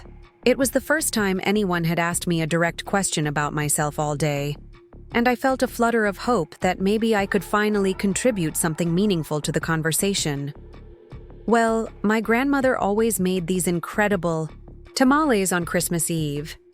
The whole extended family would gather at her house, and we'd stay up until midnight making dozens and dozens of them. My name is Jessica Martinez, and I'm the co-founder of TechFlow Solutions. 6 months ago, I was working as a freelance marketing consultant, helping individual clients with specific projects. Today, my partner Carlos and I run a growing digital marketing firm with 4 full-service clients and a waiting list of businesses who want to work with us. I paused, looking around at the attentive faces in the audience. I'm not sharing this to brag, but to illustrate a point that I think is crucial for small business success. The fastest way to grow your business is to become genuinely valuable to other people's success. Over the next hour, I walked through Elena's transformation from a word-of-mouth catering business to a digitally savvy operation that was booking corporate contracts and expanding into new market segments. I showed before and after examples of websites, social media accounts, and marketing campaigns that demonstrated how strategic digital marketing could amplify what small businesses were already doing well. But the heart of the presentation was about mindset and approach rather than tactics and tools. I talked about the importance of understanding your unique value proposition, the power of authentic storytelling, and the difference between marketing that builds relationships and marketing that just generates transactions. The biggest mistake I see small business owners make, I said during the Q&A section, is trying to compete with big companies by copying their marketing strategies. You can't outspend corporate marketing budgets, but you can out-authentic them. You can out-personal them, you can out-care them. And in today's digital landscape, those advantages are more powerful than they've ever been. The response was overwhelmingly positive. After the formal presentation ended, at least a dozen business owners approached me with questions about their specific situations. Several asked for my business card and mentioned they would like to schedule consultations with TechFlow Solutions. But the conversation that stuck with me most was with Maria Santos, a woman in her 50s who owned a small accounting firm specializing in tax preparation for Spanish-speaking clients. Jessica, thank you for that presentation. I've been in business for 15 years, and I've always felt like digital marketing was this mysterious thing that only young people understood. But the way you explained it, focusing on relationships and authentic communication, that makes sense to me. Maria, you already understand the most important part. You've built a successful business by serving your clients well and earning their trust. Digital marketing is just about extending that same approach to online spaces. Would you be willing to have coffee with me sometime? I'd love to learn more about how I might work with your company. Absolutely. Let me give you my card. As I drove home from the presentation, I felt a deep sense of satisfaction and purpose that I hadn't experienced in my previous work. This wasn't just about growing a business or making money.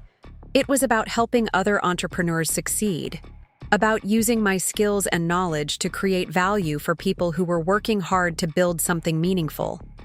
More than that, it was about finally understanding my own worth and being in a position where that worth was recognized and appreciated by people who mattered. The 40 business owners who had given up their Tuesday evening to hear what I had to say weren't doing me a favor. They were there because I had something valuable to offer, something that could genuinely help them achieve their goals. When I walked into our house that night, Michael was waiting in the kitchen with 2 glasses of wine and an expression I couldn't quite read. How did the presentation go? Really well. Better than I expected, actually. I think we might have several new clients coming out of it. That's great, Jess. Really great. He handed me one of the wine glasses, and we stood there in our kitchen looking at each other like strangers who were trying to remember how to have a conversation. Michael, we need to talk about where we stand. It's been 2 months since Christmas, and we can't keep living in this limbo forever. He nodded, setting down his wine glass and leaning against our kitchen counter. When he looked at me, his expression was resigned rather than hopeful. I know. I've been thinking about it a lot, and I think you're right about my family, about how they treat you, about how I've been handling it.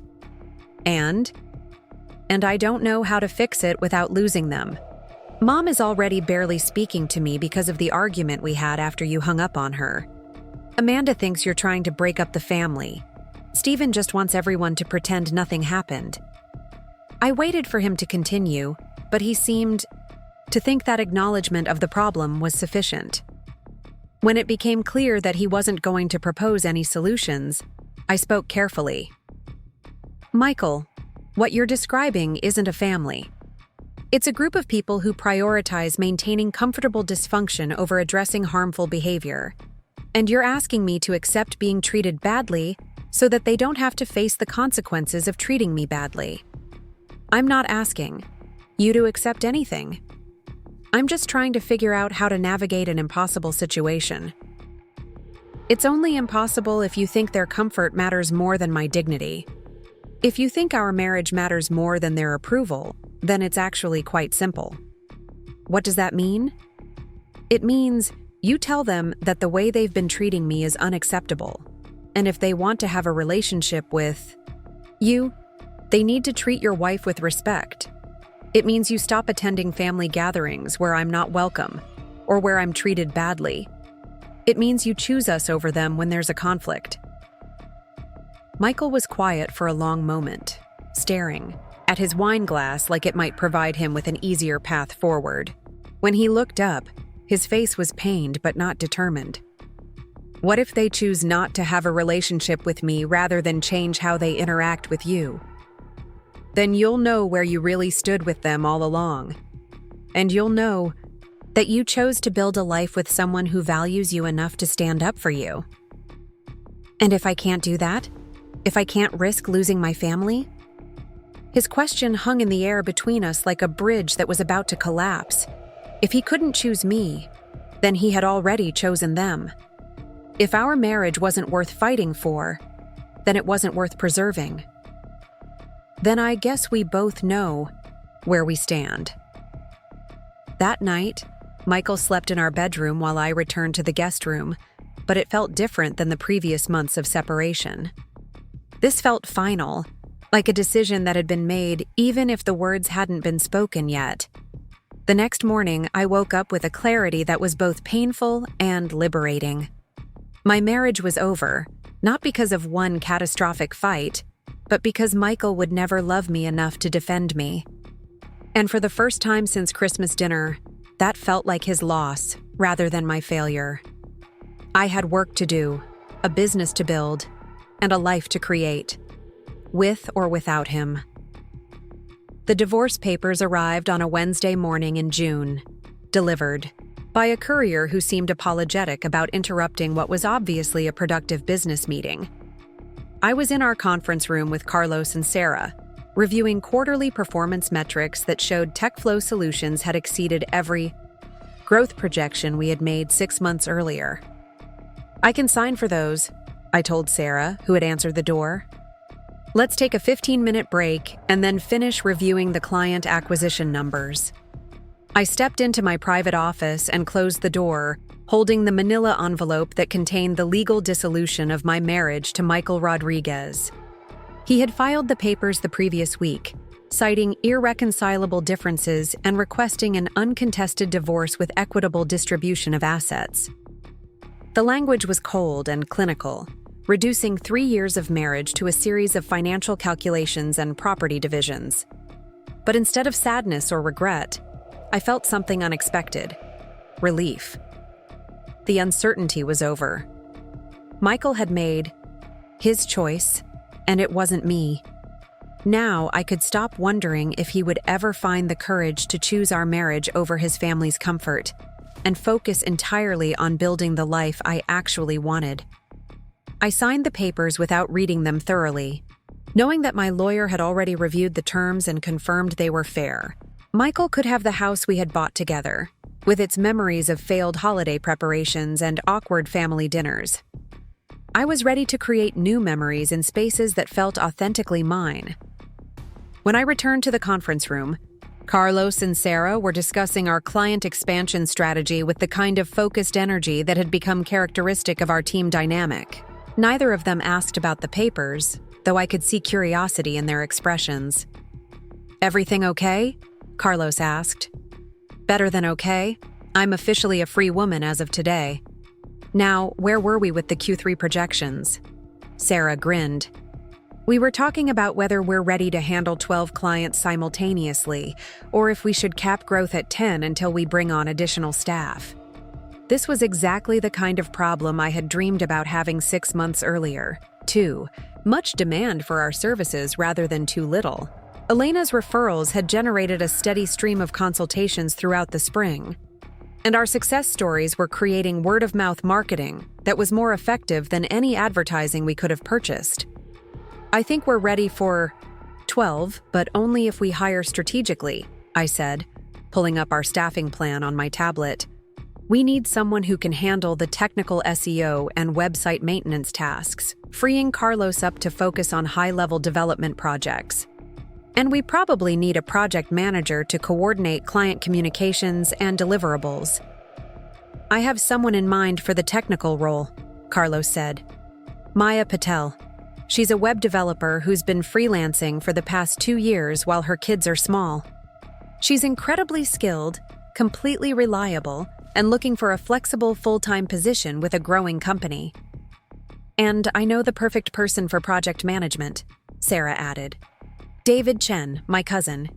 He just finished his MBA and has been working in operations for a logistics company. He's organized, detail-oriented, and great with client relationships. By the end of our meeting, we had outlined a hiring timeline that would bring 2 new team members on board by the end of July, positioning us to take on additional clients while maintaining the quality of service that had become our competitive advantage. As I drove home that afternoon to the furnished apartment I had been renting since May, I reflected on how dramatically my life had changed in less than a year. 12 months ago, I had been Patricia Rodriguez, trying desperately to earn acceptance from people who had no intention of giving it. Today, I was Jessica Martinez, CEO of a growing company that was making a real difference in the lives of small business owners throughout Riverside County. The apartment was small but perfectly suited to my current needs, modern, clean, and entirely my own. No family photos on the walls that made me feel like an outsider. No carefully chosen decorations, meant to impress people who would never be impressed. Just my things, my space, my choices. My phone rang while I was making dinner, a simple pasta dish that I had learned to love during my months of living independently. The caller ID showed Maria's number, and I answered with genuine pleasure. "How's my favorite CEO doing tonight?" Maria asked, her voice warm with affection and pride. "Your favorite CEO is celebrating signing her divorce papers and planning to hire 2 new employees. How's that for a Wednesday evening?" Jessica Martinez, I am so proud of you I could burst. A year ago, you were crying on Patricia Rodriguez's front porch, and now you're running a successful company and living your best life. Tell me everything about these new hires. I spent 20 minutes telling Maria about Maya and David, about our client expansion plans, and about the business development opportunities that were emerging as TechFlow Solutions gained recognition in the local market. It felt incredible to have news that was entirely positive, growth that was happening because of my own efforts rather than in spite of other people's limitations. "There's something else," I said, saving the best news for last. "Remember the presentation I gave at the Small Business Development Center last month? The one where you killed it and got like 6 new client inquiries? That one. Well, Helen Washington called me yesterday. Apparently, word about that presentation has spread to other SBDC locations throughout Southern California. They want to invite me to be a keynote speaker at their regional conference in October." Maria's shriek of excitement was so loud I had to hold the phone away from my ear. "Jessica, that's huge. How many people attend that conference?" "About 300 small business owners, plus economic development officials and other industry professionals. It's being held at the Grand Hotel in downtown Los Angeles, and they're covering all my expenses plus a speaking fee." "This is incredible. You're going from small-town marketing consultant to recognized expert in less than a year. What's your topic going to be?" Scaling authentic marketing, how small businesses can compete in digital spaces without losing their soul. I'm basically going to talk about everything we've learned with our clients about the difference between tactics that generate transactions and strategies that build lasting relationships. After I hung up with Maria, I sat in my small apartment kitchen feeling a deep sense of satisfaction that had nothing to do with external validation and everything to do with internal alignment. For the first time in my adult life, my professional work felt like a natural extension of my personal values rather than something I had to compartmentalize or compromise. The next morning brought an email that would change everything again, though I didn't recognize its significance at first. The message was from Rebecca Chen, Economic Development Director for the city of Bakersfield, asking if I would be interested in discussing a potential partnership opportunity. "Ms. Martinez, I hope this email finds you well. I've been following the success of TechFlow Solutions through mutual contacts in the small business community, and I'm impressed by your approach to helping local entrepreneurs grow their digital presence. I'd like to discuss the possibility of TechFlow Solutions opening a satellite office in Bakersfield to serve businesses in Kern County. Would you be available for a phone call this week to explore this opportunity? Bakersfield, the city where Michael's family lived, where I had spent 3 years feeling like an unwelcome outsider, where Patricia Rodriguez had called me a burden at Christmas dinner less than 7 months earlier. The irony was so sharp it took my breath away. I called Carlos immediately to share the email and get his perspective on what could be a significant expansion opportunity. "Jessica, this could be huge for us," he said after I read him Rebecca Chen's message. "Bakersfield is a much larger market than Riverside, and if the city's economic development office is actively recruiting us, they probably have funding or incentives available to support the expansion. I know it makes business sense. It's just complicated because of my personal history with that city. Because of Michael's family? Carlos was one of the few people who knew the full story of my marriage and divorce, having witnessed my transformation. From someone seeking approval to someone confidently building her own success. He understood that returning to Bakersfield, even as a successful business owner, would carry emotional weight that went beyond simple market expansion. During this period, I had minimal contact with anyone from my former life as Mrs. Michael Rodriguez. Michael and I communicated only through our lawyers to finalize property settlements and paperwork. I heard occasionally from mutual acquaintances that he was struggling with the divorce, but I felt no obligation to manage his emotional well-being after years of him failing to manage mine. The SBDC Regional Conference was held at the Grand Hotel in downtown Los Angeles on a crisp October morning. 300 small business owners, economic development officials, and industry professionals gathered in the main ballroom to hear presentations on topics ranging from access to capital to international trade opportunities. I was scheduled to deliver the opening keynote at 9:30, immediately after the welcome remarks and introductory comments. As I stood backstage waiting for my introduction, I felt a confidence that was entirely different from the nervous energy I had experienced before my first SBDC presentation 6 months earlier. Ladies and gentlemen, please welcome Jessica Martinez, CEO of TechFlow Solutions and one of Southern California's most innovative small business marketing experts. The applause was warm and genuine as I walked to the podium, looking out at an audience of entrepreneurs who had invested their time and money to learn strategies that could help their businesses grow. These were my people, hardworking, ambitious, committed to building something meaningful rather than just collecting a paycheck. Good morning, everyone. My name is Jessica Martinez, and 18 months ago, I was a freelance marketing consultant working out of my spare bedroom, struggling to find clients who valued strategic thinking over cheap tactics. Today, I'm the CEO of TechFlow Solutions. We have offices in Riverside and Bakersfield, and we have a waiting list of businesses who want to work with us. I paused, making eye contact with audience members throughout the ballroom. I'm not sharing this to impress you, but to illustrate the central theme of my presentation. Authentic growth happens when you stop trying to be what you think other people want and start becoming the best version of what you actually are. Over the next 45 minutes, I shared case studies from Elena's catering business, David's construction company, and several other clients who had achieved significant growth by focusing on their unique value propositions rather than trying to compete with larger companies on price or volume.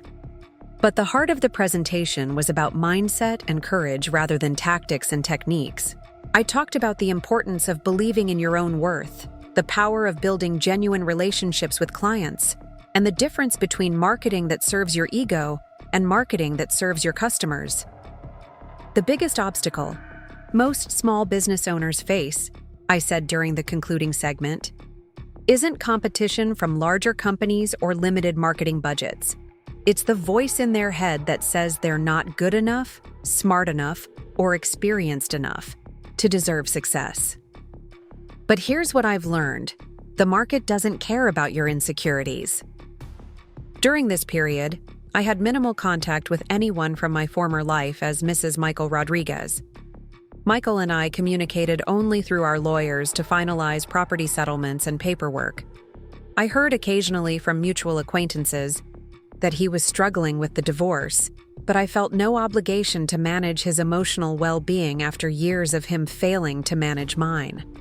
The SBDC Regional Conference was held at the Grand Hotel in downtown Los Angeles on a crisp October morning. 300 small business owners, economic development officials, and industry professionals gathered in the main ballroom to hear presentations on topics ranging from access to capital to international trade opportunities. I was scheduled to deliver the opening keynote at 9:30, immediately after the welcome remarks and introductory comments. As I stood backstage waiting for my introduction, I felt a confidence that was entirely different from the nervous energy I had experienced before my first SBDC presentation 6 months earlier. Ladies and gentlemen, please welcome Jessica Martinez, CEO of TechFlow Solutions and one of Southern California's most innovative small business marketing experts. The applause was warm and genuine as I walked to the podium, looking out at an audience of entrepreneurs who had invested their time and money to learn strategies that could help their businesses grow. These were my people, hardworking, ambitious, committed to building something meaningful rather than just collecting a paycheck. Good morning, everyone. My name is Jessica Martinez, and 18 months ago, I was a freelance marketing consultant working out of my spare bedroom, struggling to find clients who valued strategic thinking over cheap tactics. Today, I'm the CEO of TechFlow Solutions. We have offices in Riverside and Bakersfield, and we have a waiting list of businesses who want to work with us. I paused, making eye contact with audience members throughout the ballroom. I'm not sharing this to impress you, but to illustrate the central theme of my presentation. Authentic growth happens when you stop trying to be what you think other people want and start becoming the best version of what you actually are. Over the next 45 minutes, I shared case studies from Elena's catering business, David's construction company, and several other clients who had achieved significant growth by focusing on their unique value propositions rather than trying to compete with larger companies on price or volume. But the heart of the presentation was about mindset and courage rather than tactics and techniques. I talked about the importance of believing in your own worth, the power of building genuine relationships with clients, and the difference between marketing that serves your ego and marketing that serves your customers. The biggest obstacle most small business owners face, I said during the concluding segment, isn't competition from larger companies or limited marketing budgets. It's the voice in their head that says they're not good enough, smart enough, or experienced enough to deserve success. But here's what I've learned. The market doesn't care about your insecurities. I was wrong about you, Jessica. Completely wrong. Over the next hour, Patricia shared details about their financial struggles and her growing understanding of how badly she'd misjudged my character. She spoke about Amanda's transformation from someone focused on exclusion to someone passionate about inclusion. She described Stephen's growth from passive bystander to active advocate for respectful treatment of others. Most surprisingly, she acknowledged that Michael's divorce from me had been his loss, not mine. I destroyed any chance of having you as a daughter-in-law because I was too proud and prejudiced to see your worth. Now I'm asking if you'll give an old woman the chance to learn from someone she should have valued from the beginning. I made a decision that surprised even me. TechFlow Solutions had grown to 35 employees across 3 offices, and we needed reliable administrative support for our expanding client base. More importantly, I recognized an opportunity to complete the transformation that had begun with hiring her other family members. Patricia, we have a part-time receptionist position available at our Bakersfield office. 15 hours per week, basic administrative duties, working directly under Amanda's supervision. The pay is modest, but it includes health insurance benefits that would cover Robert's medications. Her relief was so profound that she began crying openly. Jessica, I don't know how to thank you. After everything I did, everything I said. Patricia, This is a professional opportunity, not charity or forgiveness.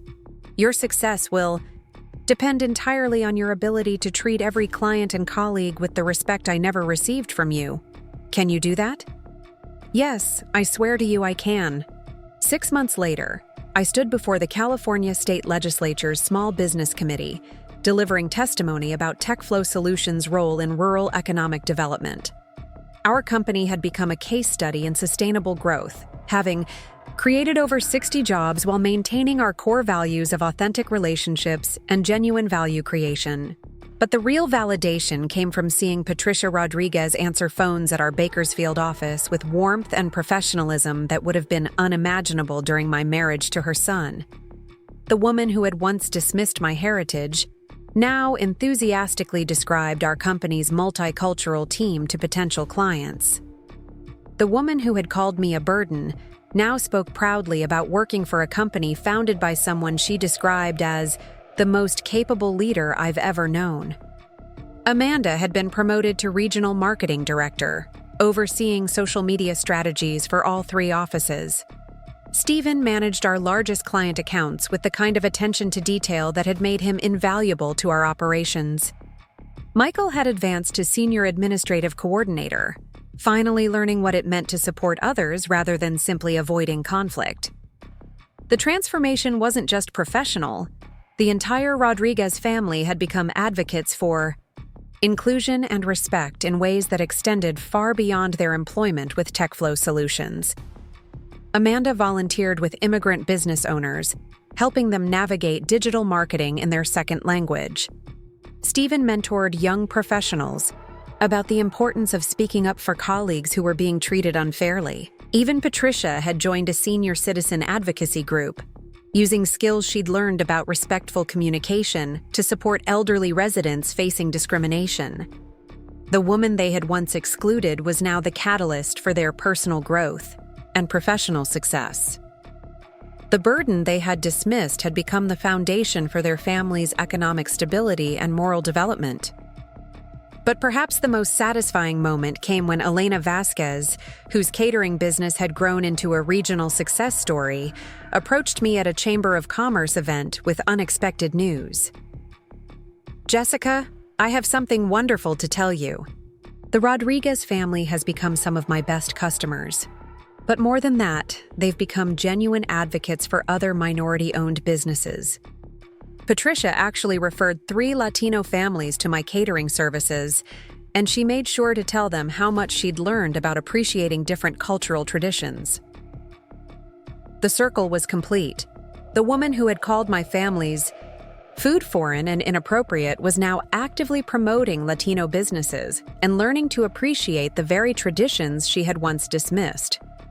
That evening, I sat in my home office reviewing quarterly reports that showed TechFlow Solutions' continued growth and impact.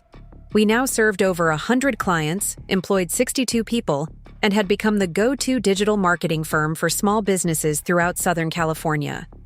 More importantly, we had proven that success built on authentic relationships and mutual respect was more sustainable and fulfilling than success built on competition or compromise. My phone rang, interrupting my reflection. The caller ID showed Michael's number, and I answered with curiosity, rather than the anxiety that had once characterized our communications. "Hi, Jessica. I hope I'm not calling too late." "Not at all. What's going on?" "I wanted to let you know that I'm getting remarried next month to someone who works in our accounting department at the Riverside office. Sarah Chen introduced us, actually." "Michael, that's wonderful news. I'm happy for you." "Thank you. And Jessica? I wanted you to know that working for TechFlow Solutions taught me what it means to be a real partner to someone. Emily and I built our relationship on the foundation of mutual respect and support that I never understood when we were married. You gave me the chance to become the kind of person who deserves love, and I'll always be grateful for that." After we hung up, I reflected on the extraordinary journey that had brought me from Patricia's Christmas dinner table to this moment of complete transformation. The family that had rejected me had become people whose lives were immeasurably better because of the company I'd built in response to that rejection. But the real victory wasn't their dependence on my success. The real victory was that I had responded to cruelty with compassion, to exclusion with inclusion, to rejection with resilience. I had built something beautiful rather than something bitter, something that lifted others up rather than tearing anyone down. The burden they had called me had become a blessing to dozens of small business owners whose dreams were now realities because of TechFlow Solutions' support. The outsider they had excluded had created spaces where everyone belonged who was willing to contribute their best efforts and treat others with dignity. As I turned off my office lights and prepared to head home, I thought about the young woman who had sat crying on Patricia Rodriguez's front porch 18 months earlier, convinced that her worth depended on earning acceptance from people who would never give it. That woman had learned the most valuable lesson of all. The best response to being told you don't belong isn't trying harder to fit in somewhere you're not wanted. Sometimes the best response is building something so meaningful that people line up to be part of what you've created. Up next, you've got 2 more standout stories right on your screen. If this one hit the mark, you won't want to pass these up. Just click and check them out. Completely clear. When can I start?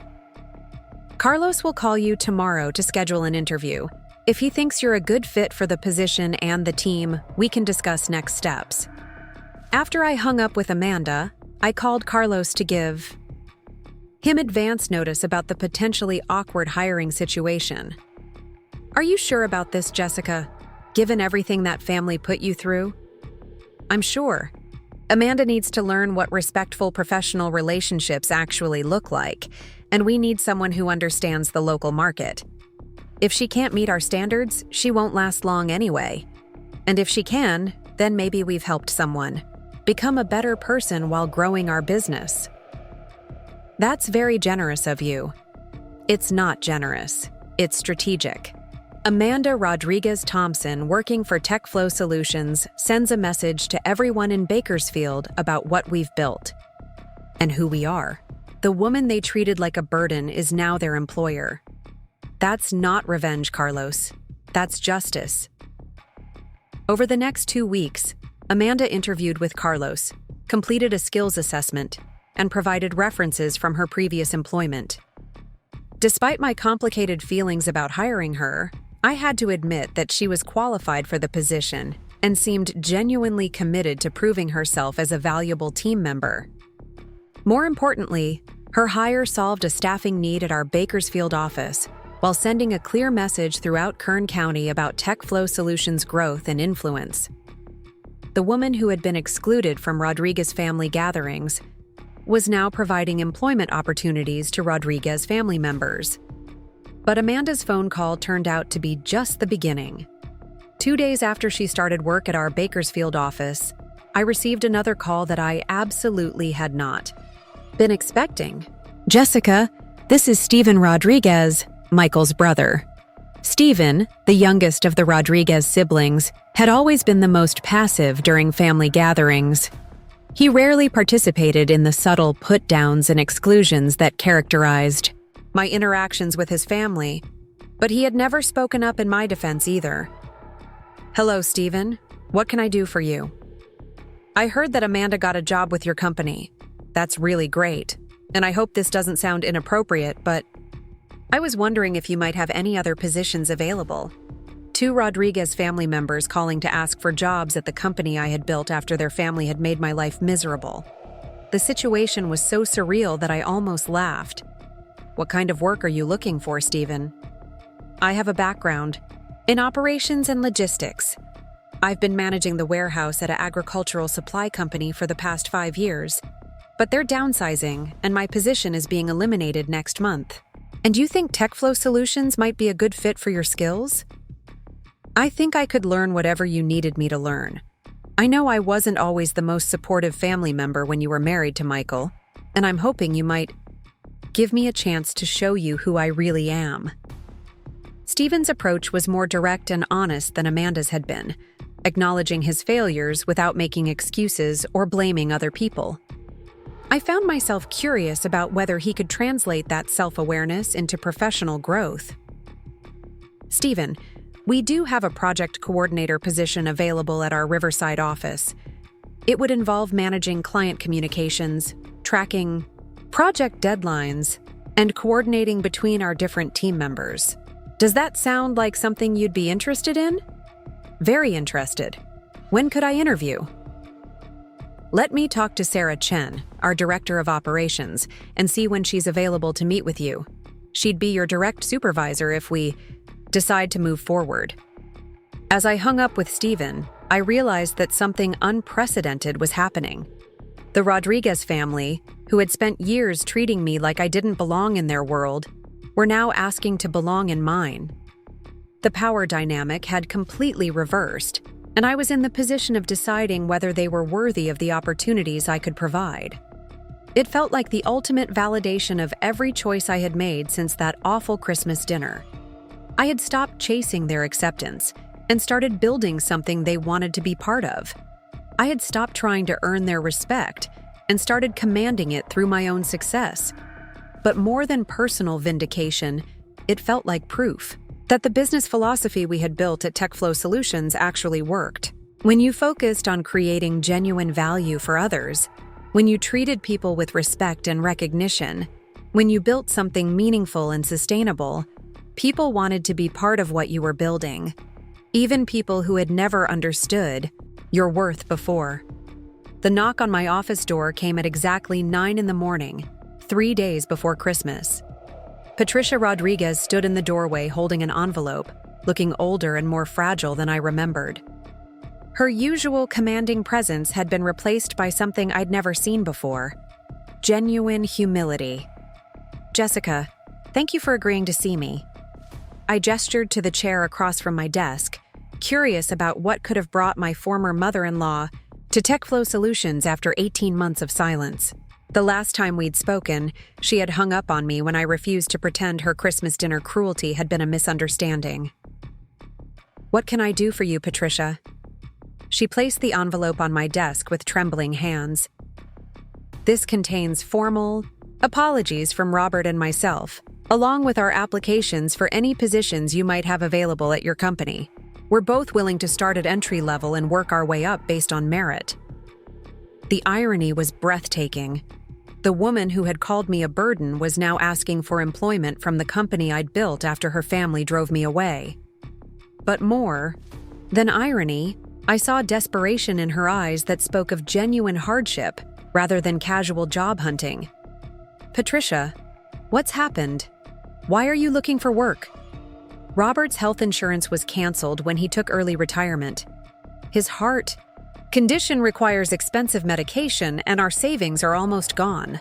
We've applied everywhere else in Bakersfield, but at our age, with limited computer skills.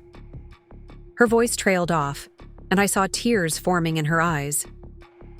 I opened the envelope and found handwritten letters from both Patricia and Robert, acknowledging their past behavior and expressing genuine remorse for how they'd treated me. Robert's letter was particularly moving, detailing his shame at remaining silent while his wife attacked me, and his admiration for what I'd accomplished despite their cruelty.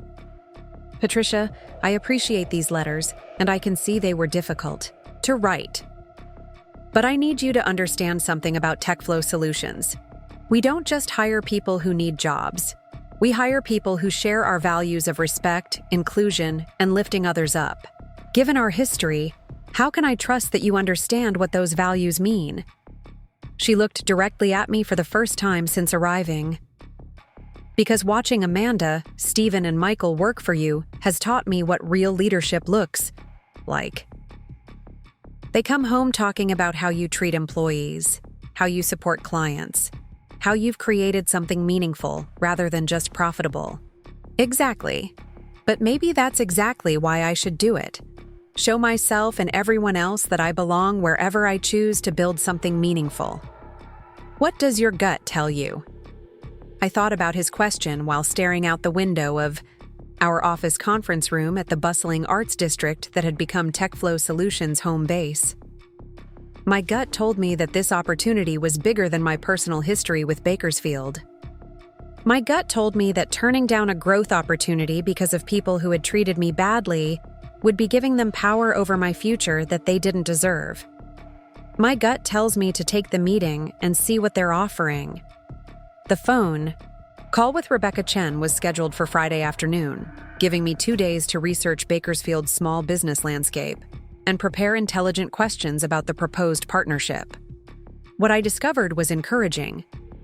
Kern County had a growing population of young entrepreneurs, a diverse mix of agricultural, energy, and service businesses, and limited access to the kind of comprehensive digital marketing services that TechFlow Solutions provided. Ms. Martinez, thank you for taking the time to speak with me, Rebecca said when we connected on Friday. I'll get straight to the point. Bakersfield is experiencing significant economic growth, but many of our local businesses are struggling to compete in digital markets. We've been looking for a marketing firm that understands small business needs and can provide affordable, effective services to help our entrepreneurs succeed. What kind of support would the city provide for a company willing to establish a presence in Bakersfield? We have several incentive programs available.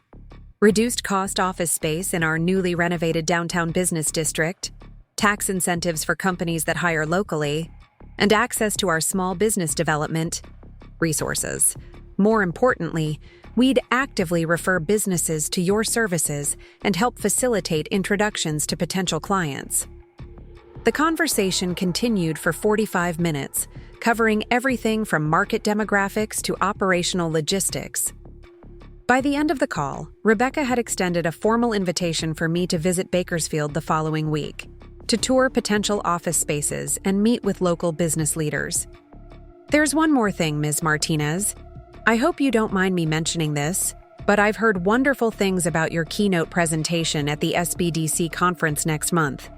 Several of our business owners are planning to attend specifically to hear you speak. It would be tremendous if we could announce your Bakersfield expansion at that event. As I hung up the phone, I realized that what had started as a potential business opportunity was becoming something much more significant. A chance to return to the place where I had been dismissed and diminished, not as someone seeking acceptance, but as someone offering value. That weekend, I drove to Bakersfield alone, taking the same route I had traveled dozens of times during my marriage to attend Rodriguez family gatherings.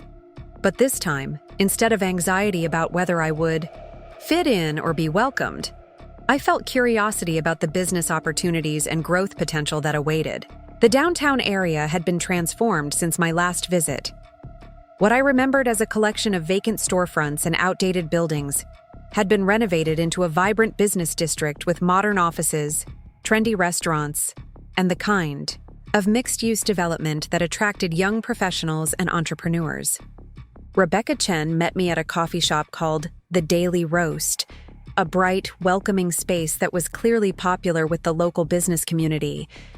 She was a woman in her early 40s with the kind of professional energy that came from genuinely caring about economic development rather than just collecting a municipal paycheck. Jessica, thank you so much for making the drive up here. I'm excited to show you what we've been building in downtown Bakersfield. Over the next 3 hours, Rebecca gave me a comprehensive tour of the available office spaces, introduced me to several local business owners who were potential clients, and painted a compelling picture of Bakersfield's economic trajectory. The city was investing heavily in downtown revitalization, attracting new businesses with competitive incentives, and actively working to support entrepreneurship in ways that would directly benefit TechFlow Solutions. The office space that Rebecca showed me was perfect. A ground floor location with large windows, modern infrastructure, and enough room for a team of 4 to 6 people. The lease terms were incredibly favorable, with the city subsidizing the CAI, first year's rent, in exchange for my commitment to hire locally and serve Kern County businesses. What's the timeline for a decision? I asked as we concluded the tour. We'd love to have you committed by the end of August, with a tentative opening date in September. That would allow us to announce the expansion at the SBDC conference and start referring clients to your Bakersfield office immediately. I'll need to discuss this with my partners and run the financial projections, but I'm very interested. This feels like the right opportunity at the right time. As I drove back to Riverside that afternoon, My mind was racing with possibilities. Opening a Bakersfield office would require hiring local staff, developing relationships with new clients, and managing operations across 2 locations. It was ambitious and slightly terrifying, but it was also exactly the kind of challenge that would push TechFlow Solutions to the next level of growth and impact. More than that, it felt like completing a circle that had begun with my humiliation at Patricia Rodriguez's Christmas dinner. I would be returning to Bakersfield not as Michael's wife seeking acceptance from his family, but as Jessica Martinez, successful business owner, creating opportunities for other entrepreneurs and contributing to the economic vitality of the community. The following Monday, I called a team meeting to discuss the Bakersfield expansion opportunity.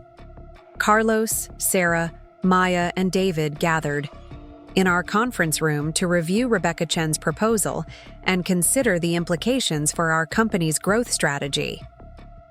"The financial projections look solid," Maya said after reviewing the numbers. "If we can capture even 20% of the potential market in Kern County, the Bakersfield office would be profitable within 6 months. And the city's support makes it much less risky than a typical expansion," David added. "Having them actively refer clients to us is like having a built-in business development team." Sarah was more cautious, but equally intrigued. "My only concern is whether we can maintain our culture and service quality while managing 2 locations. We've built something special here in Riverside, and I'd hate to lose that as we grow." "That's exactly why I think Carlos should oversee the Bakersfield office," I said, looking at my business partner. "You understand our approach better than anyone, and you have the leadership skills to recreate our culture in a new location." Carlos grinned. "Are you offering me a promotion to regional director?" "I'm offering you the chance to build something significant in a market that's ready for what we do. Plus, your commute would be about 20 minutes instead of the hour. You're driving now." By the end of the meeting, we had unanimous agreement to pursue the Bakersfield expansion, with Carlos relocating to manage the new office and hire local staff, while I maintained oversight of both locations from our Riverside headquarters. The next 6 weeks were a whirlwind of activity, negotiating lease terms with the city of Bakersfield, interviewing candidates for the new office, developing training materials to ensure consistent service delivery, and preparing for the SBDC conference where I would announce our expansion. The market cares about the value you provide and the problems you solve. The standing ovation that followed was longer and more enthusiastic than I had expected. As I walked off the stage, at least a dozen audience members approached me with business cards and requests for consultations. But the conversation that surprised me most was with Jennifer Walsh, a reporter from the Los Angeles Business Journal. "Ms. Martinez, that was an incredible presentation. I'd love to write a feature story about TechFlow Solutions and your approach to small business marketing. Would you be available for an interview next week?" The feature story appeared 3 weeks later with the headline, "From Spare Bedroom to Regional Success: How Jessica Martinez Built a Marketing Empire by Caring About Her Clients." The article included interviews with Elena, David, and several other clients, all of whom spoke enthusiastically about the impact TechFlow Solutions had made on their businesses. But more than the positive publicity, the article generated inquiries from potential clients throughout Southern California and sparked conversations with other business development organizations about speaking engagements and partnership opportunities. The day the article was published, I received a phone call that I had been half expecting and half dreading for months. "Jessica, this is Amanda Rodriguez Thompson, Michael's sister." I hadn't spoken to Amanda since the Christmas dinner disaster, and her voice carried a strange combination of nervousness and determination that suggested this wasn't a social call. "Hello, Amanda. What can I do for you?" "I saw the article about your company in the LA Business Journal. It's really impressive what you've built." "Thank you." There was a long pause before Amanda continued, and when she spoke again, her voice was smaller and less confident. "Jessica, I need to ask you something, and I hope you won't hang up on me. Brian and I are having some financial difficulties, and he's been out of work for 3 months. I saw that your company has an office in Bakersfield now, and I was wondering if there might be any job opportunities available. The irony was so perfect it took my breath away. Amanda Rodriguez Thompson, who had spent 3 years treating me like an unwelcome intruder in her family, was calling to ask for a job at the company I had built after her family had driven me away. What kind of position are you looking for, Amanda? I have a degree in communications and some experience with social media management. I know it's awkward given our history, but I'm really desperate, and everyone says you're a good employer who treats people fairly. I found myself in the unexpected position of holding power over someone who had contributed to years of subtle cruelty and exclusion. The old Jessica might have felt guilty about that power, or rushed to make Amanda feel comfortable despite the discomfort she had caused me. The new Jessica recognized it as an opportunity for education. Amanda, I appreciate you reaching out, and I'm sorry to hear about Brian's employment situation. I do have some questions about your interest in working for TechFlow Solutions. Of course, anything. Do you remember Christmas dinner at your mother's house last year? The pause that followed was long enough that I wondered if Amanda was going to hang up. When she finally spoke, her voice was barely above a whisper. Yes. Do you remember what your mother said to me that night? What she called me? Jessica. I'm so sorry about that. We all are. Mom was stressed and she shouldn't have said those things. Amanda, your mother called me a burden and told me I didn't belong in your family. You sat there and said nothing. In fact, if I remember correctly, you spent most of that evening participating in conversations designed to make me feel excluded and unwelcome. I know we treated you badly, and I'm ashamed of that now. Seeing what you've accomplished, seeing how successful you've become, it makes me realize how wrong we were about you. So you're sorry because I became successful? Or are you sorry because you treated another human being with cruelty and disrespect? Another long pause. When Amanda spoke again, she sounded like she was crying. Both. I'm sorry for both. We're wrong about you, Jessica. We were wrong about everything. I sat in my office looking out at the bustling arts district where TechFlow Solutions had found its home, thinking about forgiveness and consequences, about second chances and professional boundaries. Amanda, I'm going to be honest with you. TechFlow Solutions is built on a foundation of treating people with respect and recognizing their value. Those aren't just nice words we put on our website. They're the core principles that guide every decision we make. Given our history, I'm not sure you understand what those principles actually look like in practice. I do understand. I swear I do. And I would work so hard to prove that to you. Tell me this. If I hired you and a client or colleague treated me the way your family treated me, what would you do? I would defend you. I would speak up. I would make it clear that behavior like that isn't acceptable. Even if that client or colleague was someone you cared about. Even if speaking up made things uncomfortable for you personally. Yes, especially then. I made a decision that surprised me with its clarity and compassion.